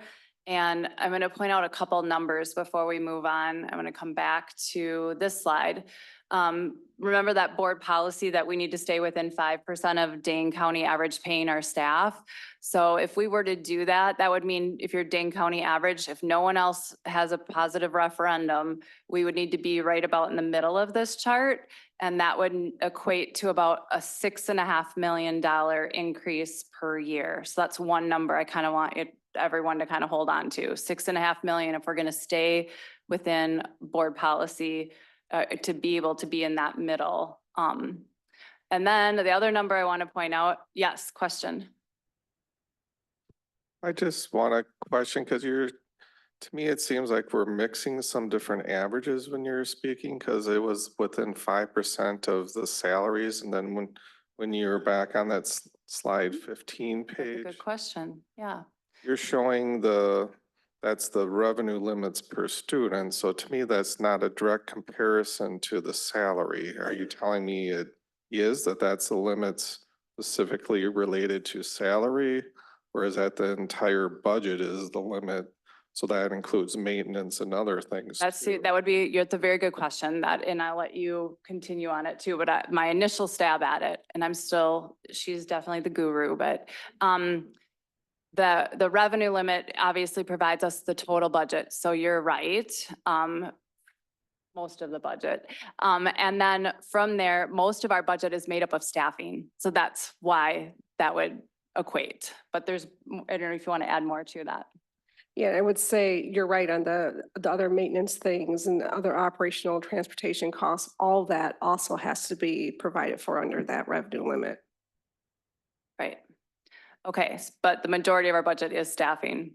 The other number so we said 6.5 million would put us in that middle. The other number to point out is from this chart, that if we'd kept up with inflation, that was the intent of Governor Thompson back in 1993, 94, was putting in that revenue cap was to continue to provide for inflation. So that was the intent of revenue caps. And then in 2009 and 10, that was changed and hasn't been kept up since then.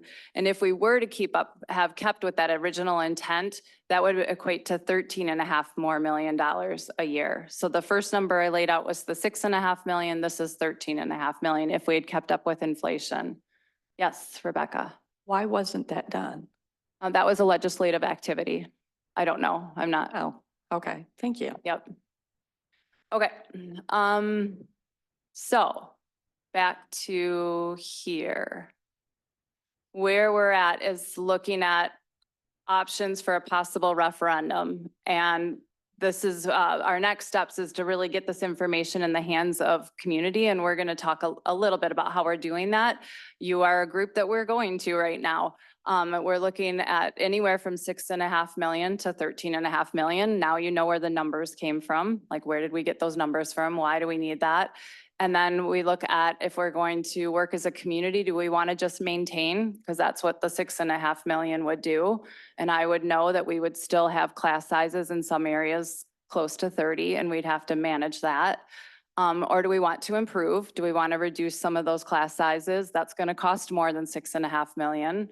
Or do we want to grow and be, you know, a leader in compensation instead of an average in compensation? Do we want to expand programs? Once in a while, we hear people saying like, why don't we have orchestra? Or why don't we have global language at the elementary schools?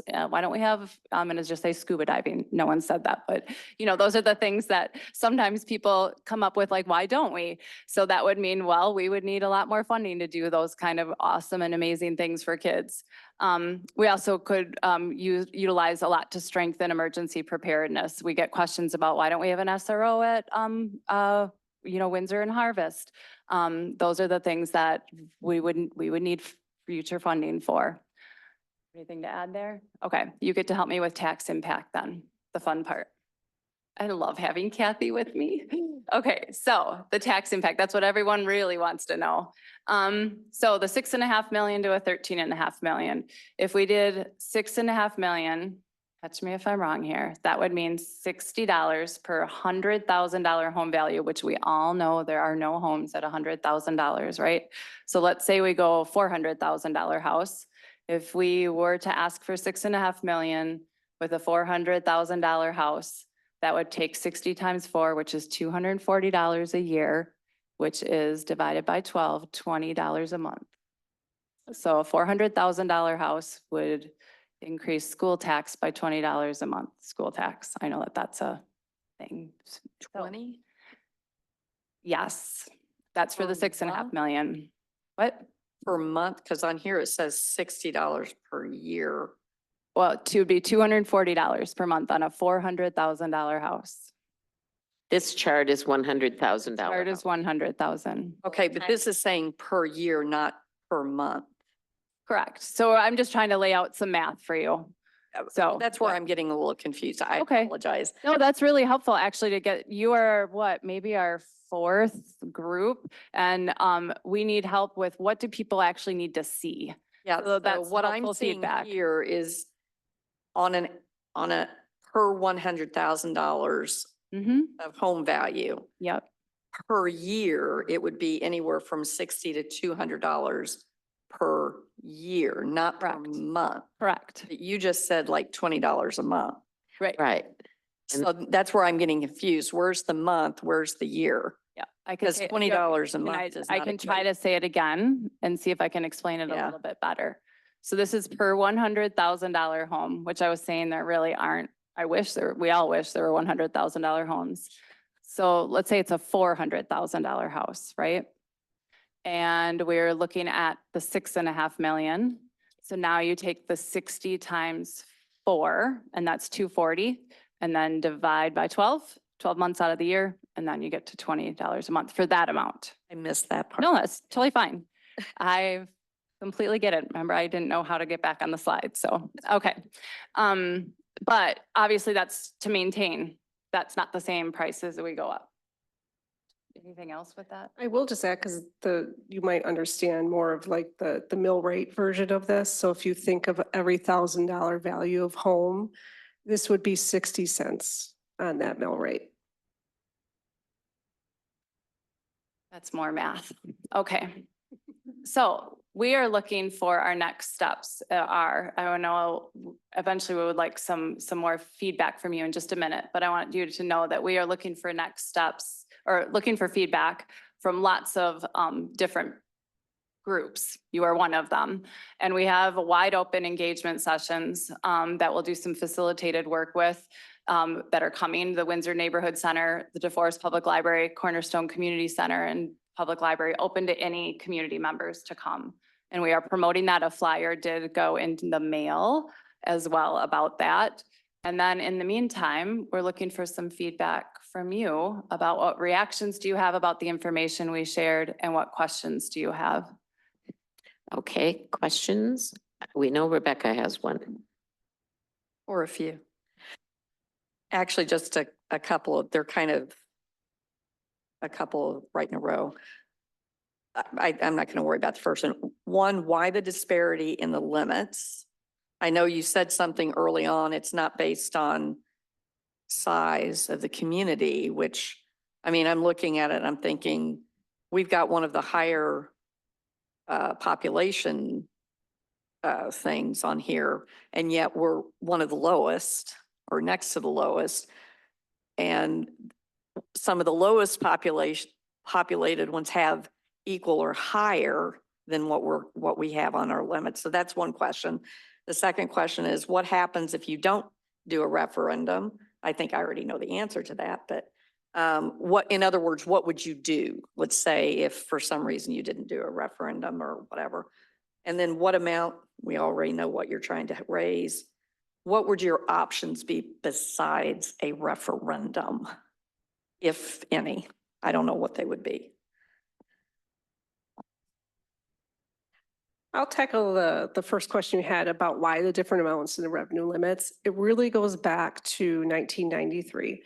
It was 30 years ago, 1993, 94 school year was when they first were implemented. And at that point, before that, districts could pretty much do whatever they wanted. And so if you had more of a higher spending district, that's the mark where they're frozen at. Or if you had a more conservative district, that would be their starting point moving forward. So if a district was high spending, they automatically got a higher amount, lower, got a lower amount. So basically, we were one of the lower amounts. I'm assuming we've grown since then. Yes. But Yeah, we've had some operating referendums over the years since then, and so have other districts, which is essentially one of the few ways you can change that revenue limit number. so then how's that limit determined each year? I mean, what's the growth allowed?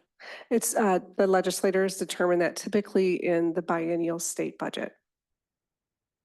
Like this year, it was $325 increase. So apparently education isn't a high priority. Okay, just wanting to know that. Thank It's also a reason why we were advocates. We spoke at the Joint Finance Committee because we are a district that shouldn't be facing this. We have a strong savings account. We have a strong bond rating. And so we spoke and actually did hit the news for the fact that I basically said we should never be facing this. That we shouldn't have to face an operational referendum, because if we had gotten enough funding along the way, we are good financial stewards. So we're stuck now. And I will also add, we had one operational referendum, I believe it was in 2000, and then one in 2018. It was a small one with bringing on Harvest. Intermediate school is enough to bring on some staffing for that building. But we are not a district that goes to operational referendum regularly. I mean, Wanakee just went 2 years ago, and they're getting community input on an $8.5 million one right now. related to the Harvest one, how much longer before that one is essentially paid off? And you're probably talking the capital referendum, which is the building. Correct. I'll let you speak to some of that. I believe our final payments is going to be the late 30s or early 2040s. We are looking at restructuring that to pay those payments sooner and save interest. Well, I know you guys did a great job in coming in under budget, so. You asked the question about limits, about what if we don't do an operational referendum, what are our options? It's kind of the same thing, that we will have to do cuts. And I was a principal in a district that was a declining enrollment district. And there's a whole process to that is really important to get staff and community input on, so that we know what out of all those prior things that I just shared, do we care less about, so that we know what we would target for cutting. I will tell you, it is a culture killer, right? Like, it's staff start to flee because they start to see we don't have a community that supports. So that's why we want to get the number right, so that everybody's supported through it. And when you do one referendum this year, or whatever year we do it, if it's this year, do you have to then do it again in a couple of years, or how long will that last? I think it depends on what future holds for state funding and what we get via the budget. Our goal, as Rebecca said, is get the number right this time. Eventually down the point, if we're still growing, there's potential future ones, but it's really hard to say right now. I think it's important we all talk to our assembly and our senate and our governor's office and start looking at this. It's sad to me to think about this being how we fund our schools. And we'll be right back where we were with some well-funded and some not well-funded. And our students will suffer. Yeah, in the state of Wisconsin, that is there are districts that can't get a referendum to pass and they are looking at folding. Yeah. Yep. Yep. Other questions? Jim? I'll say more of a comment that I'm one that wants to keep taxes low, and even though it's for school, it's taxes in my opinion too. And I don't, if you go maybe to the slide 20 is what I was looking at. Say that information doesn't quite sell it for me, where I'll say my background is engineering, and I just say that I'm real data driven, and I don't see a whole lot of data here. Where I would suggest when you say maintain, I think there's classroom size, I would just pick like an average, maybe a second grade classroom and say, okay, this is what maintain would look like, this is what improve would look like. And Okay. that's what I would be more interested in. And when you talk about say within 5% of the average salary, I'd sort of like to know, how does DeForest compare to other surrounding communities? And so what sort of numbers? And I think that would be the stuff that I would be looking for to say turn my vote. Or Okay, that's super helpful. Honestly, to get feedback on the information you think our people will want, our community will want. Thank you. Other questions? Bill? So we've done a lot in the last year or two on comprehensive planning, strategic planning, and development planning. And I've heard you talk tonight about growth in the system and the cost per pupil. And to me, that means continued growth in the community. But I understand that some development growth impacts the school district more than the other. While you have per pupil cost, revenues going up, you may also have costs going up to be able to cater to that child. And as we consider future growth near term, can you speak to the type of development that would favor school districts and assist you along this path? Sure, I'll take a stab and I'll let you add. Steady growth is ideal so that there's a mix. You don't want to have it all be, single family housing where it's all young children right away. You just want to mix and study and keeping open communication with us, which you've all been amazing about keeping us updated on what's going on. Is there anything else? No, I would agree with that. I do want to just make a follow-up comment to your comment about increasing population, the revenue and the expenses increase. What's interesting about a growing district though is that revenue limit per child is on a 3-year average. So we only get a third of that revenue limit for a new child, but we have 100% cost that first year. Say that again, Kathy. The revenue limit is based on a 3-year FTE average. So if we have a student come 1 year, we only get a third of the revenue limit amount. That first year, we get 2/3 the second year, and then finally the full amount the third year, even though we got the cost 100% year 1. Yep. Okay. Thank you. So that's the answer when people ask, like, well, we're a growing district. We should be funded fine. Well, that's the challenge, is that it doesn't all come at once. And so again, the example of we get about 50 new students a year. They don't come all at one grade level. So we add staffing where we can and we focus on the cores, but then over time, all the other classes need to get a new staff member as well. So art, music, Phi-Ed, those are the areas, global language, that end up getting really big. Rebecca? One of the questions that I frequently get from residents is related, and this might be a multi-prong, multi-answered or I saw you. answer from you and from Bill. What types of TIF funding projects negatively impact? Do you know what I'm talking about? Okay. I'm out on that one. Which ones negatively impact you and which ones don't negatively impact you? And I mean, obviously the commercial ones don't negatively impact you, but because I know you're allowed to we have some typical policies that we tend to try to stick to. And I'm trying to get a feel for if we did a housing type project that maybe it's more workforce related. Well, in order to keep the cost of the construction down, sometimes they might need an incentive. And usually that's through some type of TIF incentive. And which then kind of caps what you guys are getting for a while.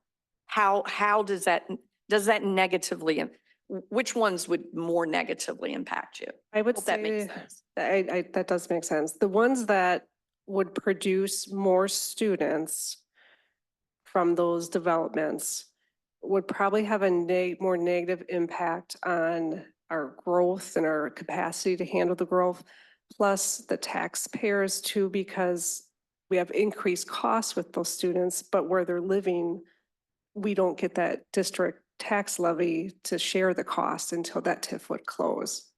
So how do you, because I know you have communications with us when we have Yes. those types of projects come up. How do you make that determination which ones would be a negative impact? We've always been part of all the meetings that they've included, the development plans. And we're not alone in the decision by any means. And for us, I look at it more of like the planning, the long range planning piece and the impact of that. And when the TIF is going to close, when it's going to impact our tax base. But I've always had really good communication with the village on that. I mean, it's not like you're not getting anything while the TIF is going. It's just, it gets limited for a while. Yeah. So, okay, that's helpful. Thank Okay, Rebecca, before you go on, Jim had a question. I want to ask Bill if he wants to respond to the TIF question at all. Yeah, I mean, so, the tax increment districts, short-term impact and long-term impact, right? And so the purpose of the tax increment district is to induce some kind of development there. And I think what we want to do as part of the policy is really get the best bang for the buck, right? And so when that tax increment district is active, you want to induce development that is high value. But then in the eyes of the school district, less impact in regards to more cost per student, right? And so you're looking at developments like industrial, commercial.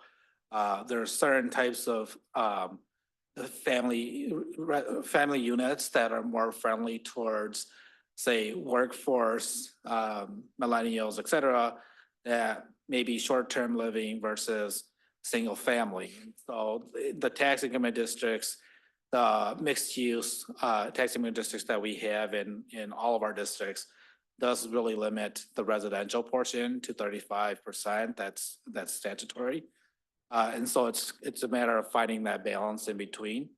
Because when you take a look at the overall assessed value of properties and development, you may get some commercial properties in there, but they don't assess as high as, say, a residential apartment complex.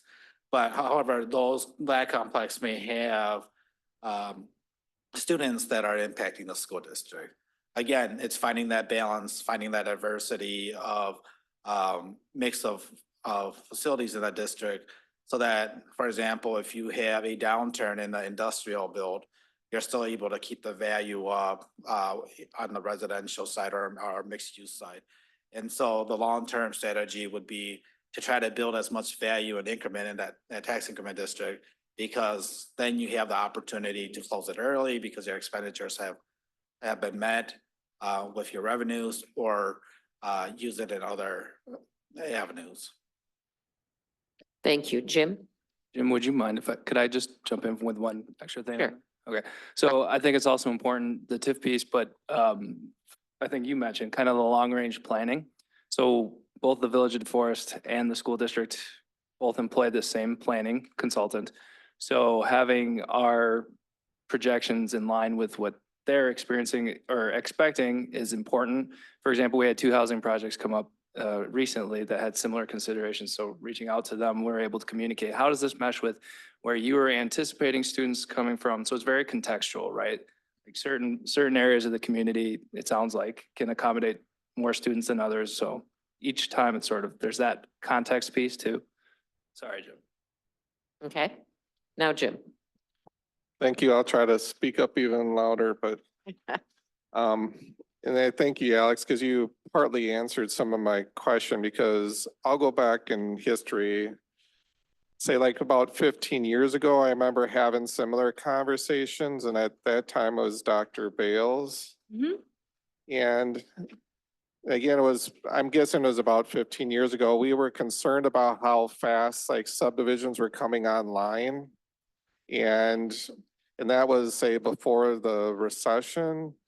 So to me, it seems like there's a lot of concern, and even some of our municipal agreements that we had with other communities, we put in sort of student controls in them because we didn't want students coming online too quickly, because that, again, was the fear at that time.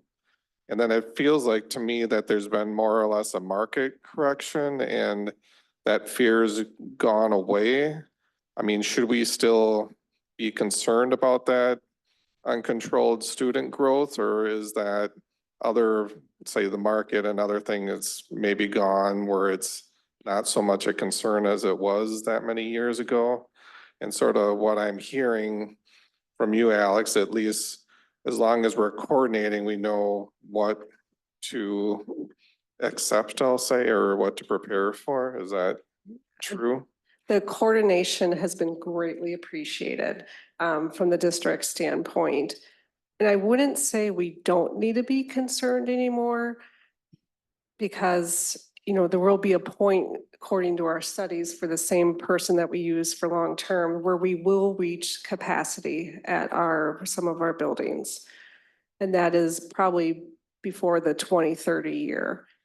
So there still is a need to control it. But like Bill and Alex both said, they have been wonderful of reaching out to the district, showing us where the development would be. We are able to estimate how many kids. And I know the latest inquiry, we even looked at the actual elementary schools just to make sure that we wouldn't be in a position where we couldn't house all the students. Yep, and I think that's great. And you sort of brought it into another question I had is, do we have areas with declining enrollment? I remember seeing or witnessing, like in Madison, there was some schools that got so low in population. I think they even closed them for a period before the population in that area turned to be able to bring them back online.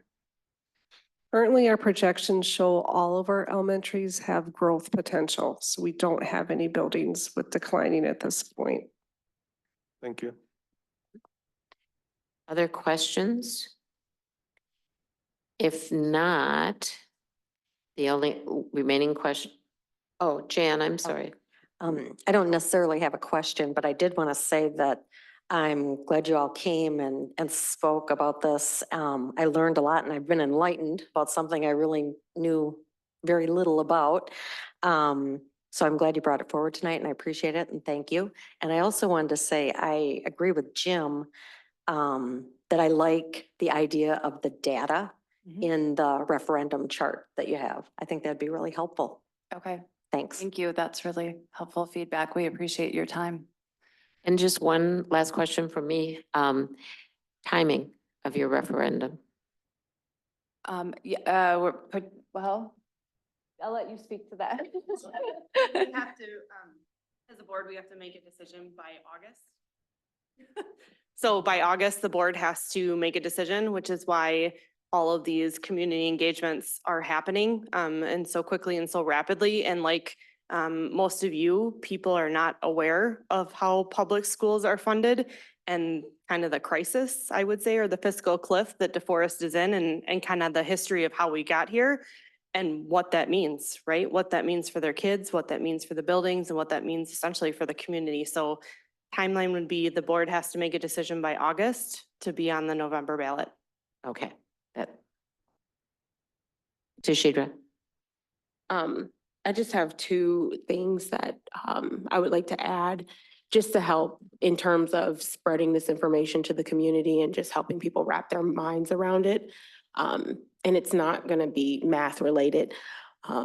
But the community might need help understanding the difference between this referendum and the last one that they just had, especially since the last one was so big. And they're still feeling the effects of that and what's going on with that. The other one is you might want to help them understand that the DeForest Area School District does service more than just DeForest. And that might have, we might need to address that we do service DeForest, Windsor's, maybe some Prairie students and Madison students and different things of that nature so that they can understand, you know, what they're supporting and what their money is going to as well. Okay, thank you. That's helpful feedback. 9 municipalities. So the district serves 9 parts of Madison and parts of Sun Prairie too. So thank you. All right. Well, if there's no other questions, well, thank you. And I know that you're having a lot of work to make all these presentations, so. Well, thank you for your help. Yeah. Good luck. All right.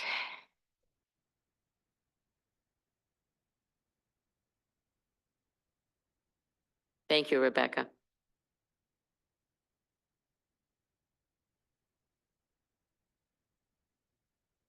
All right, we're gonna move on to our next item.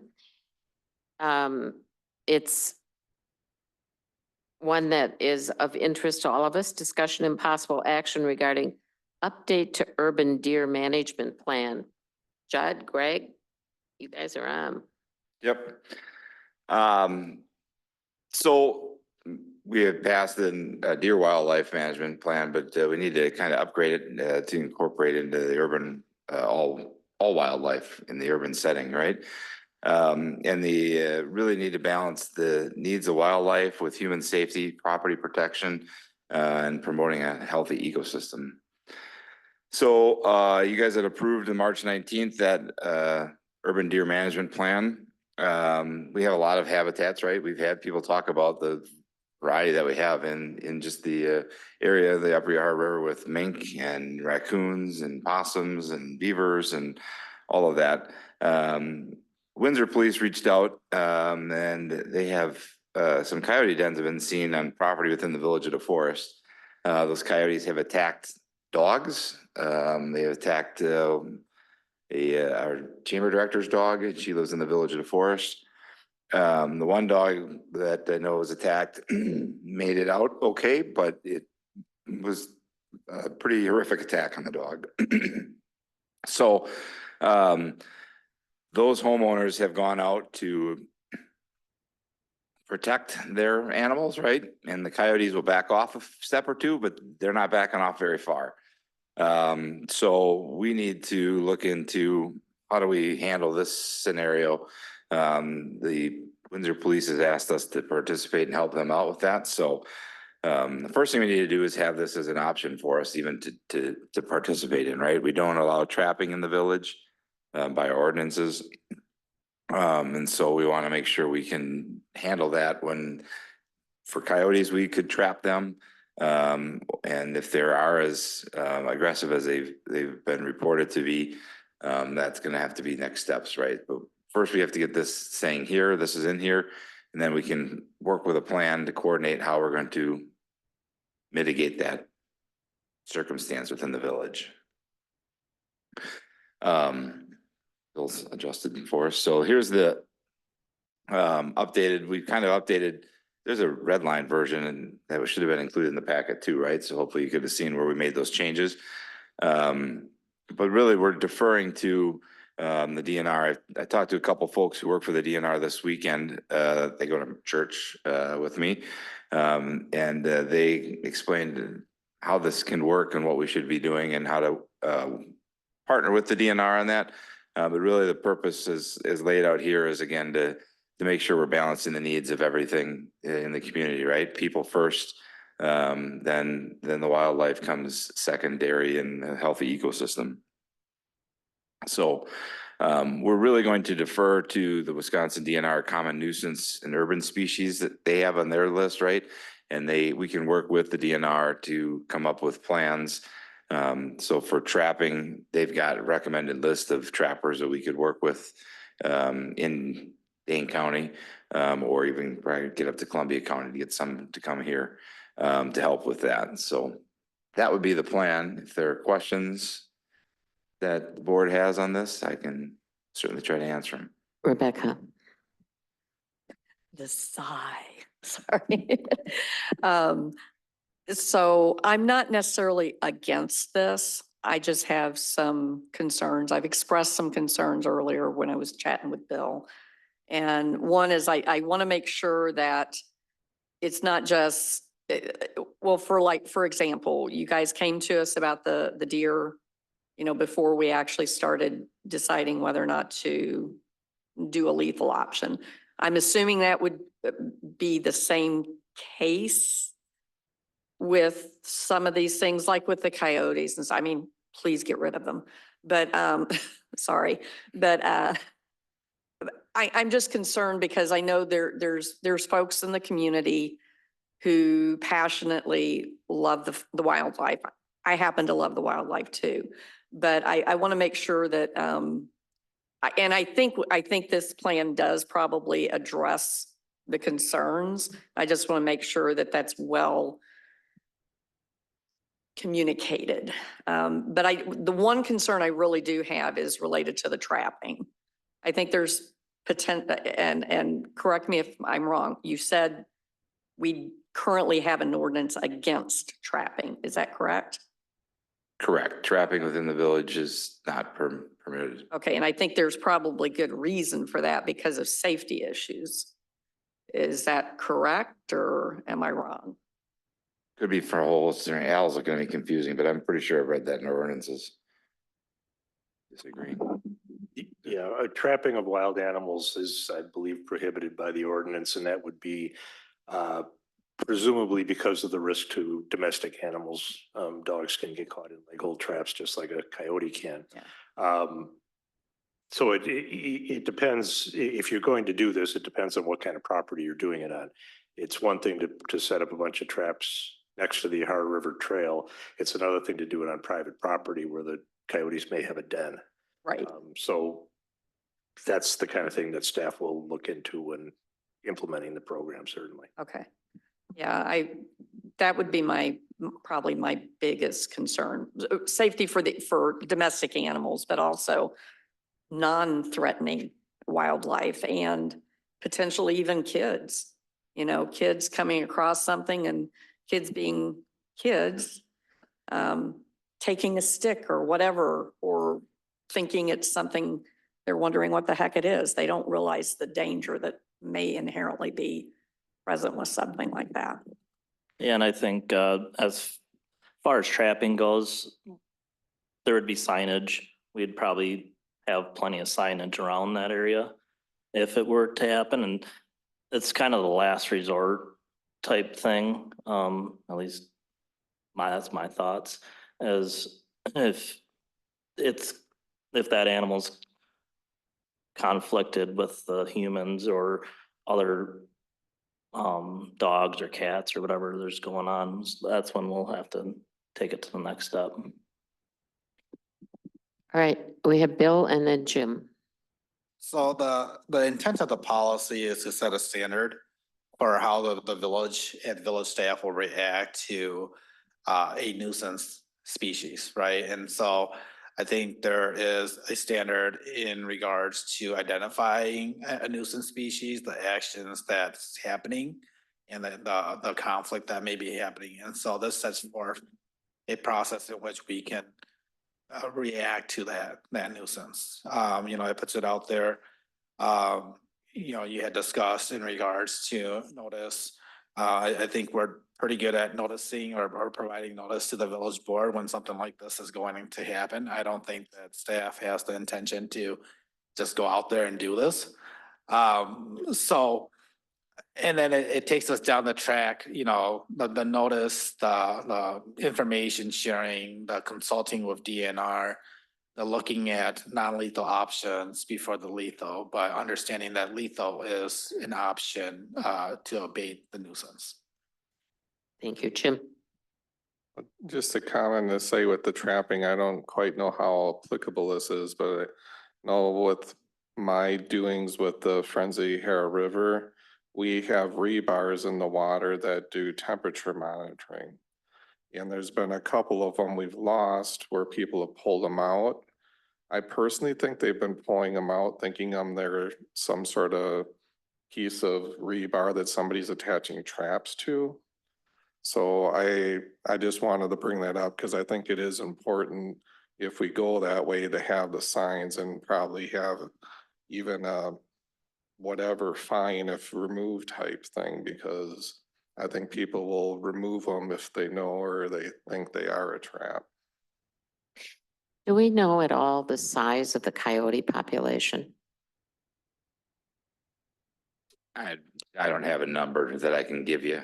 No, we've not. I don't know what that total number is, but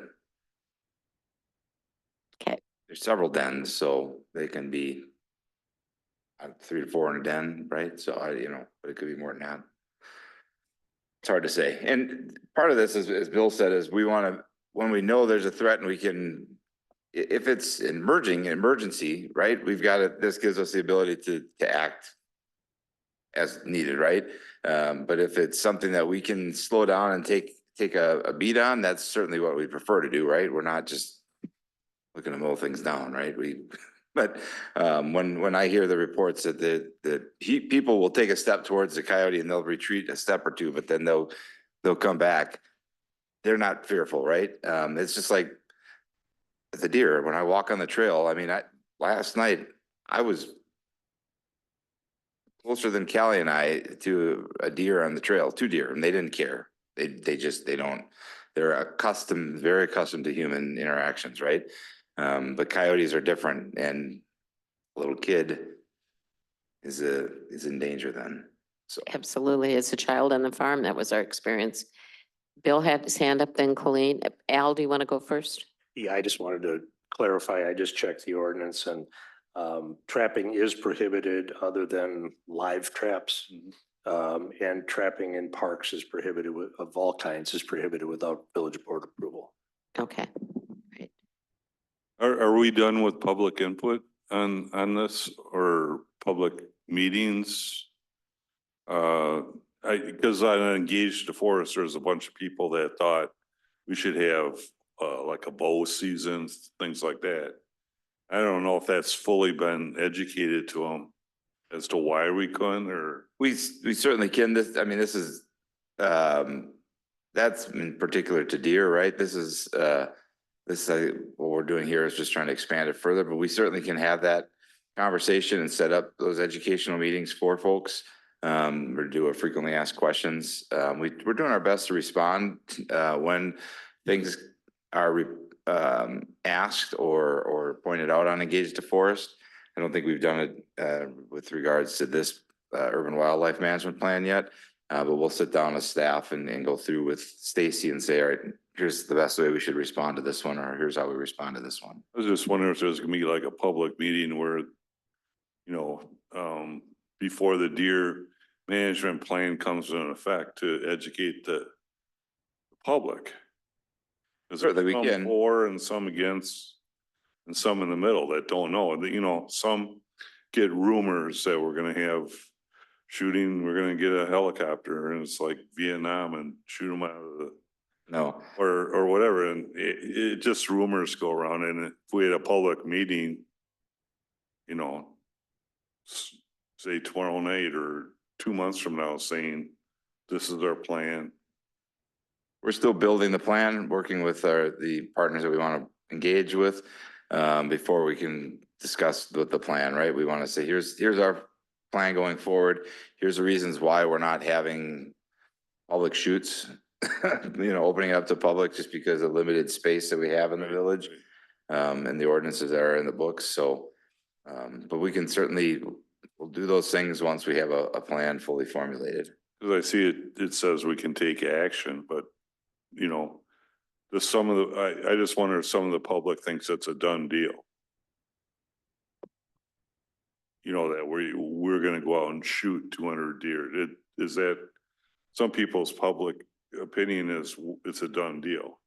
Is it? We did approve a plan on March 19th. Right. Right. So that we do have that. We will come back to the board to say, here's the ultimate plan, here's the date, the time frame in which we're gonna do it. We probably won't give the exact dates. We don't need to, whatever. But we'll say, here's the time frame in which we plan to do it. Here's the methods in which we will employ, and here's what we're going to do with the deer, should it be successful. Okay, thanks. Colleen,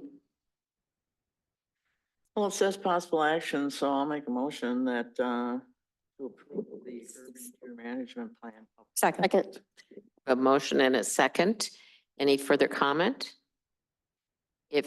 Bill? Just a quick comment that it's an amendment to the plan, the deer management plan, changing it to a wildlife management plan and adding the appendix. Okay. All right. All those in favor signify by saying aye. Aye. Opposed? Motion carries. Thank you, Judd. All right, let's move on down the agenda to new business. Discussion and possible action to work with Wisconsin Department of Transportation on Transportation Alternative Program Grant for Highway V Trail. Motion to approve. Second. Motion and a second. Any comments or questions? Jim? A question, because when this was at, I think it was a public service, it seemed to be like there was two projects. Is this approving one of them or is this both of them? This is just the trail project. So it's two projects. You got a reconstruction project from Main Street to Nelson Court. That's gonna be our project. There's probably actually three, sorry. Trail project, that's what this is for. We've got a reconstruction project, and then Dane County will be resurfacing from Stevenson to Hauser. So the trail project, is that along the resurfacing project? That Yes. length? Yep, go from Stokely to Main Street. Oh. Yep. Oh, in both of them, okay. Okay. Does that answer? your- Yep, All yep. right. We have a motion and a second. I would ask all those in favor to signify by saying aye. Aye. Aye. Opposed? Motion carries. Thank you. Item 10, presentation resolution of ordinances. Ordinance 2024-009, an ordinance approving a certified survey map dividing land into 3 lots and 1 outlot, and adjusting a prior CSM approval condition located between Dental Road and Interstate 39, 9094. Motion to approve. We have a motion. Do we have a second? Second. Second. A motion and a second. Do you want to pick one? Yeah, all right. Unless there's questions or comments. All those in favor signify by saying aye. Aye. Opposed? Motion carries. Item 10.2, Resolution 2024-041, resolution authorizing the village president clerk to execute a development agreement with LPDC for development of the Madison Logistics Park and CSMs. Move to approve. We have a motion and a second. Any comments, questions, or discussion? If not, all those in favor signify by saying aye. Aye. Opposed? Motion carries. We don't have any questions or need a presentation. It means you did a good job on your memo.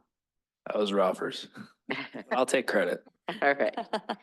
10.3, Resolution 2024-042, resolution accepting an easement from BUI Properties for stormwater drainage. Move to approve. We have a motion. Do we have a second? Second. We have a motion and a second question. Jim? I'd say with this one and the other ones, I want to get a better grasp of where these easements are. Because part of me is wondering why it's an easement and not being dedicated as right away. So the exhibit here that's on screen is kind of where that is. This is at the intersection with the public street A. Let's see if I can pull it up on a different document here. With Dantle Road.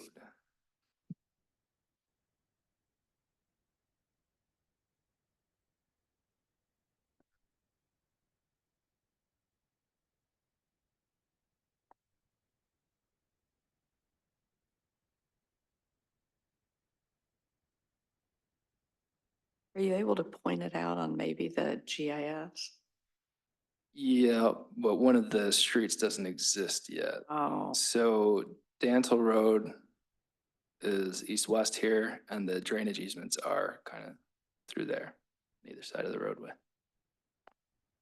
Right, and I guess to me, that what comes to the question is that proposed street is coming in at a 90-degree angle, the right of ways, when typically we would have different radiuses and things, and if we're needing stormwater drainage, generally say the DOT, at least, we would be acquiring that in right of way, not easement. So that to me is a choice that we're making by accepting the easement rather than asking that for a dedication. Al? One of the problems with the easement on the east side of that road is it's in the town of Burke. So it can't be dedicated to the village. It could be dedicated to the public, but then Burke would have to approve it. The land on the east side, while that could be a dedication, that would affect setbacks and things like that. So the easement accomplishes our purposes without limiting the development. I know DOT does it differently. Right, and I understand because we don't, if there's complications, we would acquire it in a permanent limited easement. So it seems like that's the avenue we're choosing. Correct. All right. Yeah, these are all permanent easements. All right. Any other questions? If not, all those in favor signify by saying aye. aye. Aye. Opposed? Motion carries. All right. We've got several easements here. 10.4, Resolution 2024-043, resolution accepting an easement from LPDC LLC for stormwater drainage. Move to approve. Second. We have a motion and a second. Any questions? If not, all those in favor signify by saying aye. Aye. Opposed? Motion carries. 10.5, Resolution 2024-044, resolution accepting an easement from LPDC for public street turnaround access. I'm going to move to approve, but I just want to make sure that I'm understanding the location. Okay, is there a second? Second. We have a motion and a second. Can someone help us with location? So this would be at the end of that, if I could pull it up here again. Just At the end of the, that new street that doesn't exist just yet. Okay, and it's temporary, not a permanent. Yep, Or is it and going part to of be that is permanent? because this street, so this is the first, associated with the first phase of development. Oh, got it. Uh, Okay. Ideally, there are future phases of development as well. Yeah, ideally. Okay. All right. We have a motion and a second. All those in favor signify by saying aye. Aye. Opposed? Motion carries. Item 10.6, ordinance 2024-010, an ordinance approving the final plat for the Bueller Farm subdivision and associated rezoning west of Highway 51 between Windsor Road and Highway 19. I'll make a motion to approve. I'll second it, but I do have a question. We have a motion and a second. Go ahead with your question. Based on the conversations that we've had previously, has this changed in any way from the last time we knew about what they were proposing? I'm not sure. So there are, This is over off of, we might not be talking about the same project. maybe I'm not talking about the same project. Can somebody bring up GIS? Whoever's got a keyboard. So this is this the one where you're going to connect? This is North directly Ham? north of Bell Labs. Yeah, so that's the area, because we've talked about some different,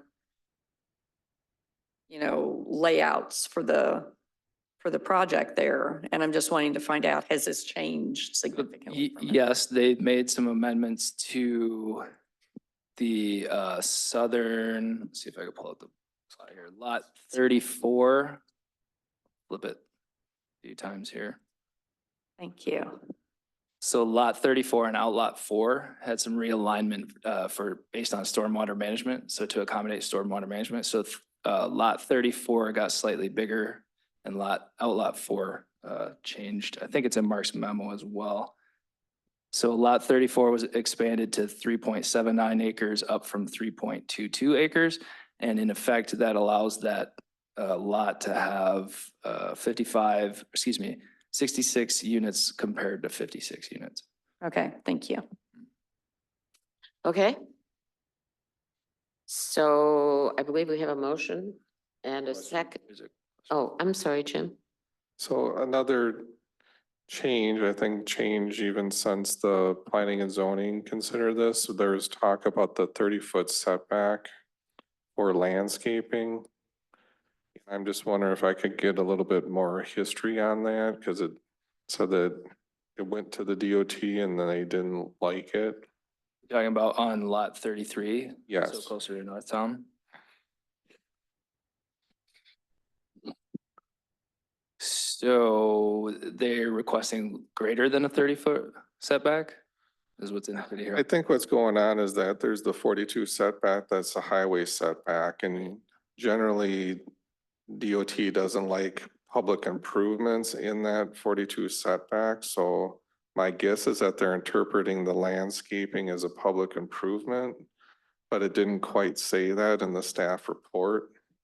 And it said it seemed like we were waiving that. Is that correct? And just we'll be probably dealing with it in site plan approval or something? Because that was a section in our resolution, I think. So we were waiving requirements as part of the previous, or waiving normal ordinance requirements as part of the previous. I'm not sure that we're doing that with Acre, with this particular development. Do you have further insight on that one? No, you talking about, I think Jim's talking. I saw it on, particular. I wrote down as section 2 on page 127 of the PDF, but I don't know where it is here. Of the entire packet? Yeah, of the entire packet, so.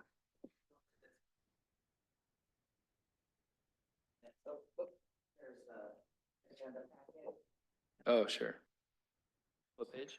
Jim, you're talking about DOT not liking the 127. 30 feet setback on the DOT right away there, or the lot 33, but. Thank you. Highway setback, yeah. Okay. Yeah, Say the number again, Jim. 127, section 2 and page 127. Which I think is part of our resolution.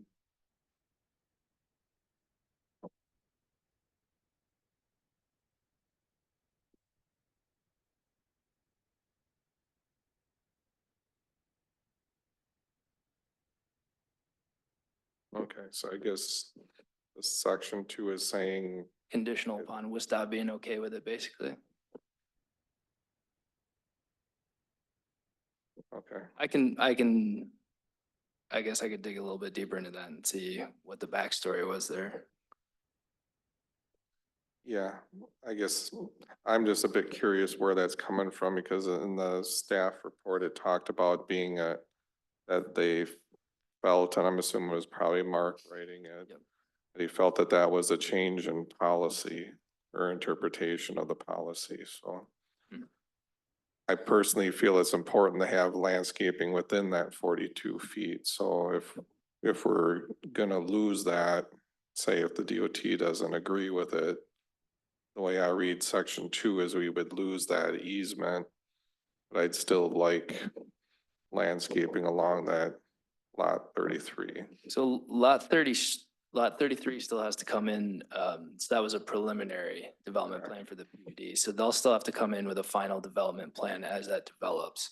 But I will make a note of that so that we don't lose track of that one.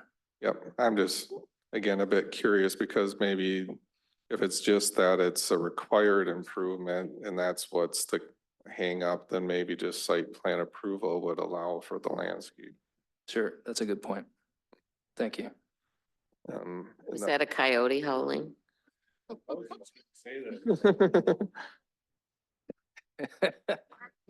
I'm sorry, Jim, I didn't mean to cut you off. I think I'm done with that, but I wanted to bring up another comment that I don't quite know how to handle. So if you scroll down, we have the public park, or the outlot too, that I think is gonna be dedicated as a park. Yep. I have a preference myself personally that I'm hope gets carried forward as we work through our parks and open space plan and things like that. That I think it'd be nice to have our parks all connected to the greater bike path systems. So that's where I would personally like to have a path, say along the north side of Stack Drive to connect it to Northtown Road. I don't think that's an improvement that the developer wanted to incur, so I guess I'm looking at staff if they can attempt to talk to him. Yeah. I think that Okay. might be contemplated in some form in the development agreement, which we'll be talking about later. That might be a good spot to revisit that one. But that's, yeah. Jim, you're talking about a path, not a sidewalk. All right. Okay, we have a motion and a second on the floor. All those in favor signify by saying aye. Aye. Loudly. Opposed? No. Motion carries. I'm sorry, Bill, did you say no? Okay, just making sure I heard you right. It's just hard to hear. I thought I was pretty loud. I'll be louder next time.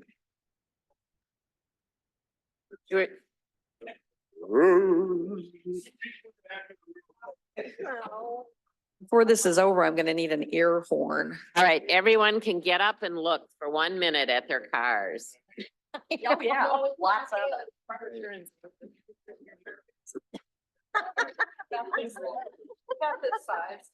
That should be good for our new cars. I know. All right, No, I don't even, I normally, right, if I don't have something scheduled, I don't go out in bad weather. Cause I'm the last person who wants a hail claim. as an insurance agent, will you be flooded tomorrow? Yeah, My car is usually in the, I don't know. Everybody else's car. all right. Let's move on. 10.7, an ordinance to amend the village zoning code to adjust the minimum required interior side yard setback within the RM6 residential mix traditional housing district. You have- Motion to approve. We have a motion and a second and a hand. Becca? Why? So, a lot of time, well, a couple of reasons. I will try. Can you imagine Yell. If we had Sam here tonight. So, if you look in the, what I have on screen right now, which is the ordinance itself, you'll see in the second recital here. So a lot of times when we've been getting planned unit developments, they've been getting not a lot of times, but when we've been getting planned unit developments coming to planning and zoning and then to the board, they've been getting approved with interior side yard setbacks that are in the 5 to 6 range. And as general practice, I think from a planning perspective, if we can accommodate those via a zoning district, rather than do these pockmarked PUDs everywhere throughout the village, those are changes, especially if we see it consistently in different projects, that we should be thinking about making. So that's a piece of it, is to find a district that could accommodate that so that we don't have to keep relying on PUDs and going that route. Another piece of this was trying to develop strategies to reduce costs, to hopefully then pass along also to the buyer essentially, so that it accommodates lower price points. And that was, for this development as a whole, that was kind of the concept. So the lot 33, which will be coming back whenever it comes back, hopefully, for an FDP, a lot of the strategies that they used in the design of that and the layout with that were to reduce costs to allow for them to hit different price points. This is a similar strategy that theoretically helps the developer reduce costs to then get it to a different price point as well. So two different reasons for that. Okay, so how many areas in the community would be in that zone? So RM6 is mostly, I believe, right now, kind of this area where we are right now. So it's already developed.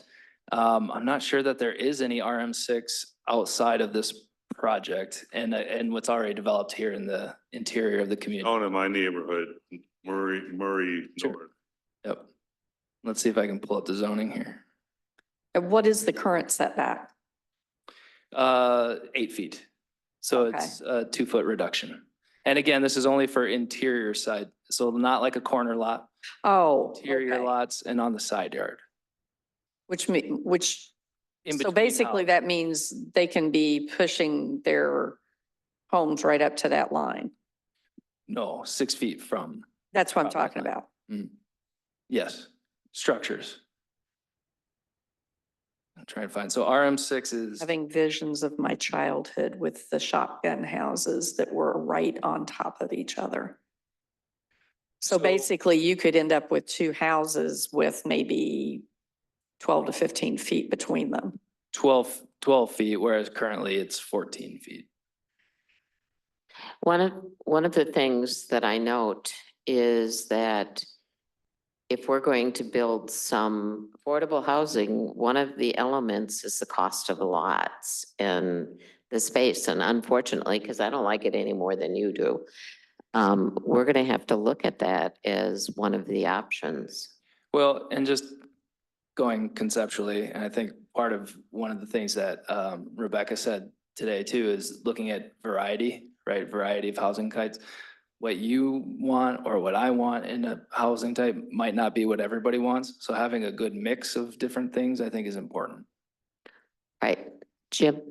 And that's what I was gonna add too. I mean, I know a number of people that don't want to maintain a large yard, so that's the savings. And the other thing that I think it might have been in the report, or for sure it was something we talked about in the planning and zoning, is in the area that we currently have the RM6. This would bring a lot of the residents in conformance that were out of conformance now. Yeah. Because this was a zoning put on them after they were built. So there's a number of buildings that are just, say, grandfathered in and now they would be conforming. Good point. I tried to pull up the zoning map here. I'm colorblind. I have no idea which ones those are. Oh, no. It looks kind of brown or gray or something. So a lot of the RM6 districts are your older homes, older planning and zoning requirements. Before the what I call standardized zoning code came out.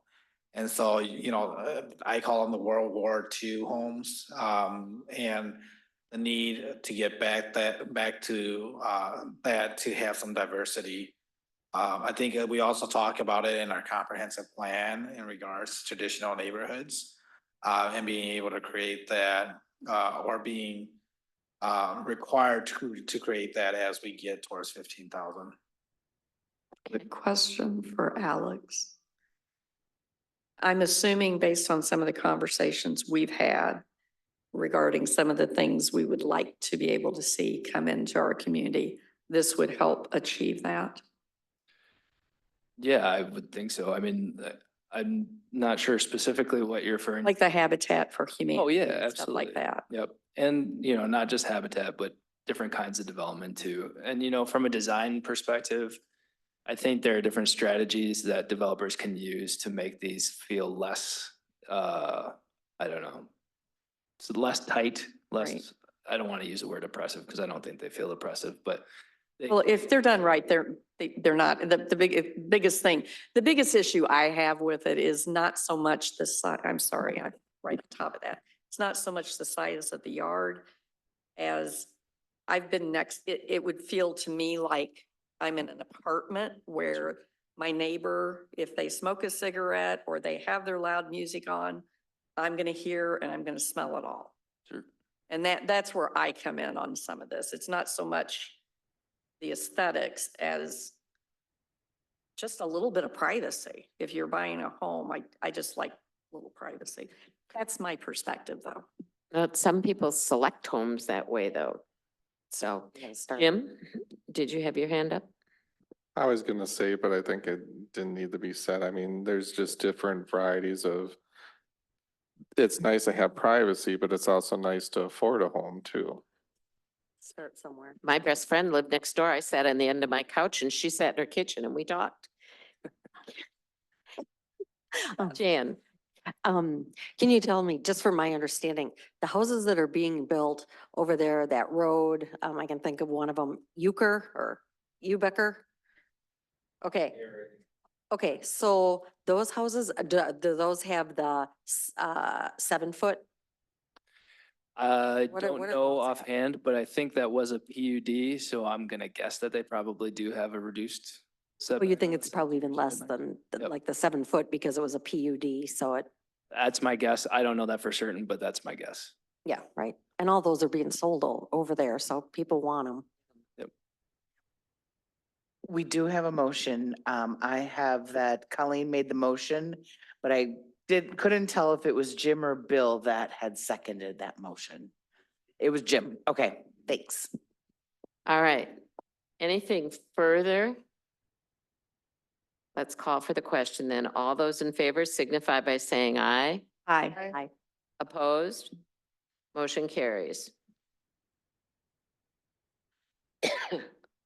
Okay, item 10.8, a resolution authorizing the DeForest Police Department to participate in multi-jurisdictional traffic safety task force for the 2024 grant year and authorizing the chief of police to execute the agreement. Motion to approve. Second. Motion and a second. Any question? Not? All those in favor signify by saying aye. Aye. Opposed? No, No, Motion carries 5-2.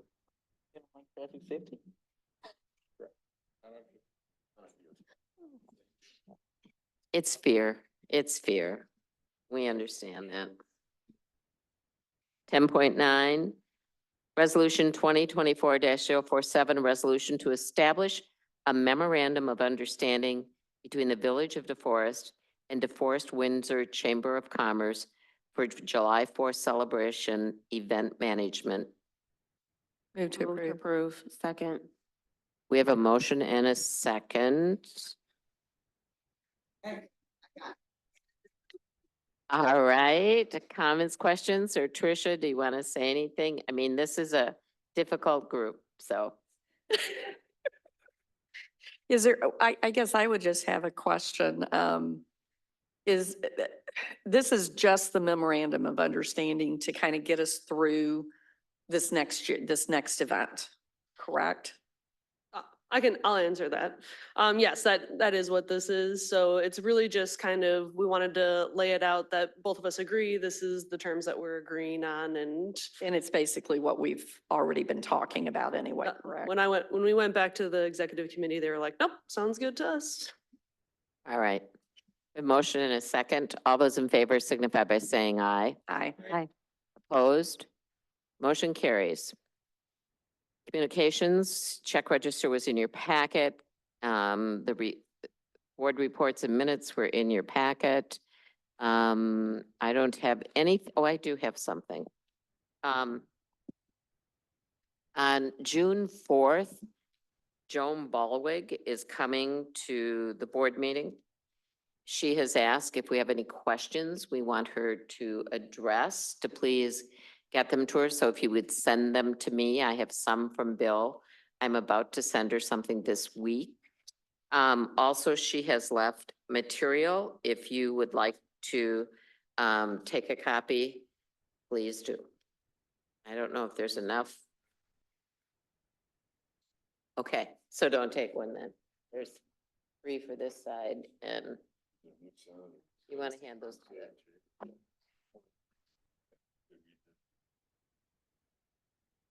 So everyone knows that she is now having us in her district, and hadn't previously had us, or Windsor in her district. I've invited Bob to join us should he want to. They have also talked about having her at their board meeting, but he may in fact show up. So when she comes, we'll try to do it early in the meeting. Okay, with that, I would suggest that it's time to take a motion to convene into closed session. So moved. Second. We have a motion and a second. All those, oh, we need a roll call.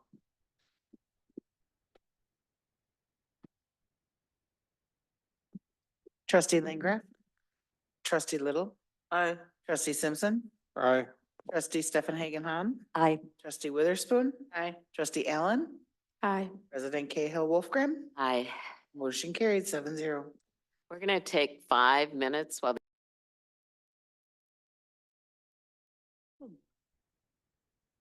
Mike is still with us.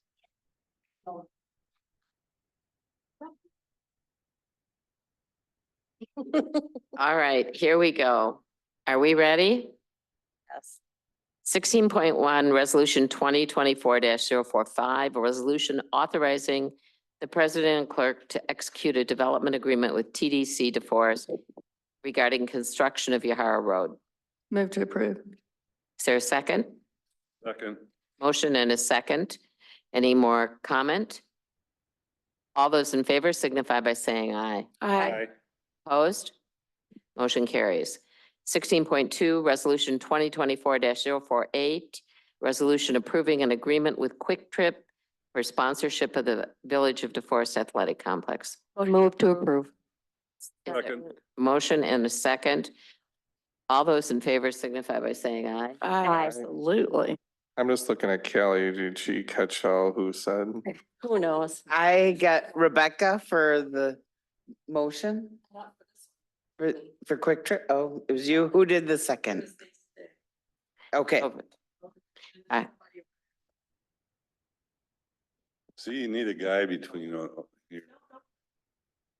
I was being a good girl and letting other people do stuff. All right, I didn't get to ask if there was any opposition. Opposed? None. Motion carries. Okay. Resolution 2024-049, a resolution authorizing the village president clerk to execute a development agreement with Pleasant Hill DeForest. Move to approve. We have a motion. Do we have a second? Discussion? We haven't had a second yet. Yes, you did. Yeah. Oh, I'm sorry. Then you want a discussion? Yep. And my discussion would be a motion to amend original motion to allow for negotiation of a bike path along Stack Drive between something Field Road and Northtown Road. Okay, so we vote. I'm sorry? Bill seconded. Bill.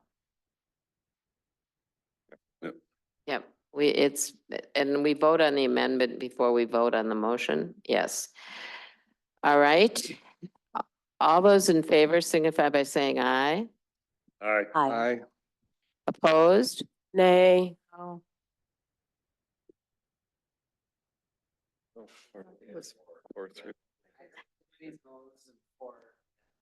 Right. Yay.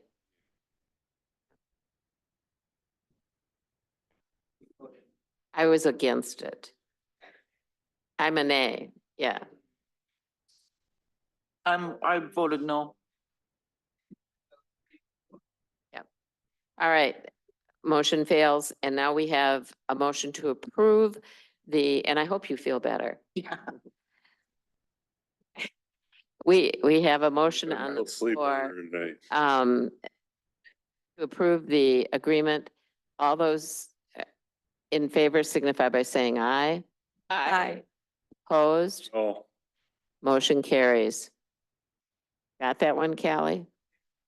Yeah. One. All right. No other business. I would entertain a motion. Motion to adjourn. Second. We have a motion and a second. All those in favor signify by saying aye. Aye. Opposed? Motion carries. We are adjourned at 8:59 PM.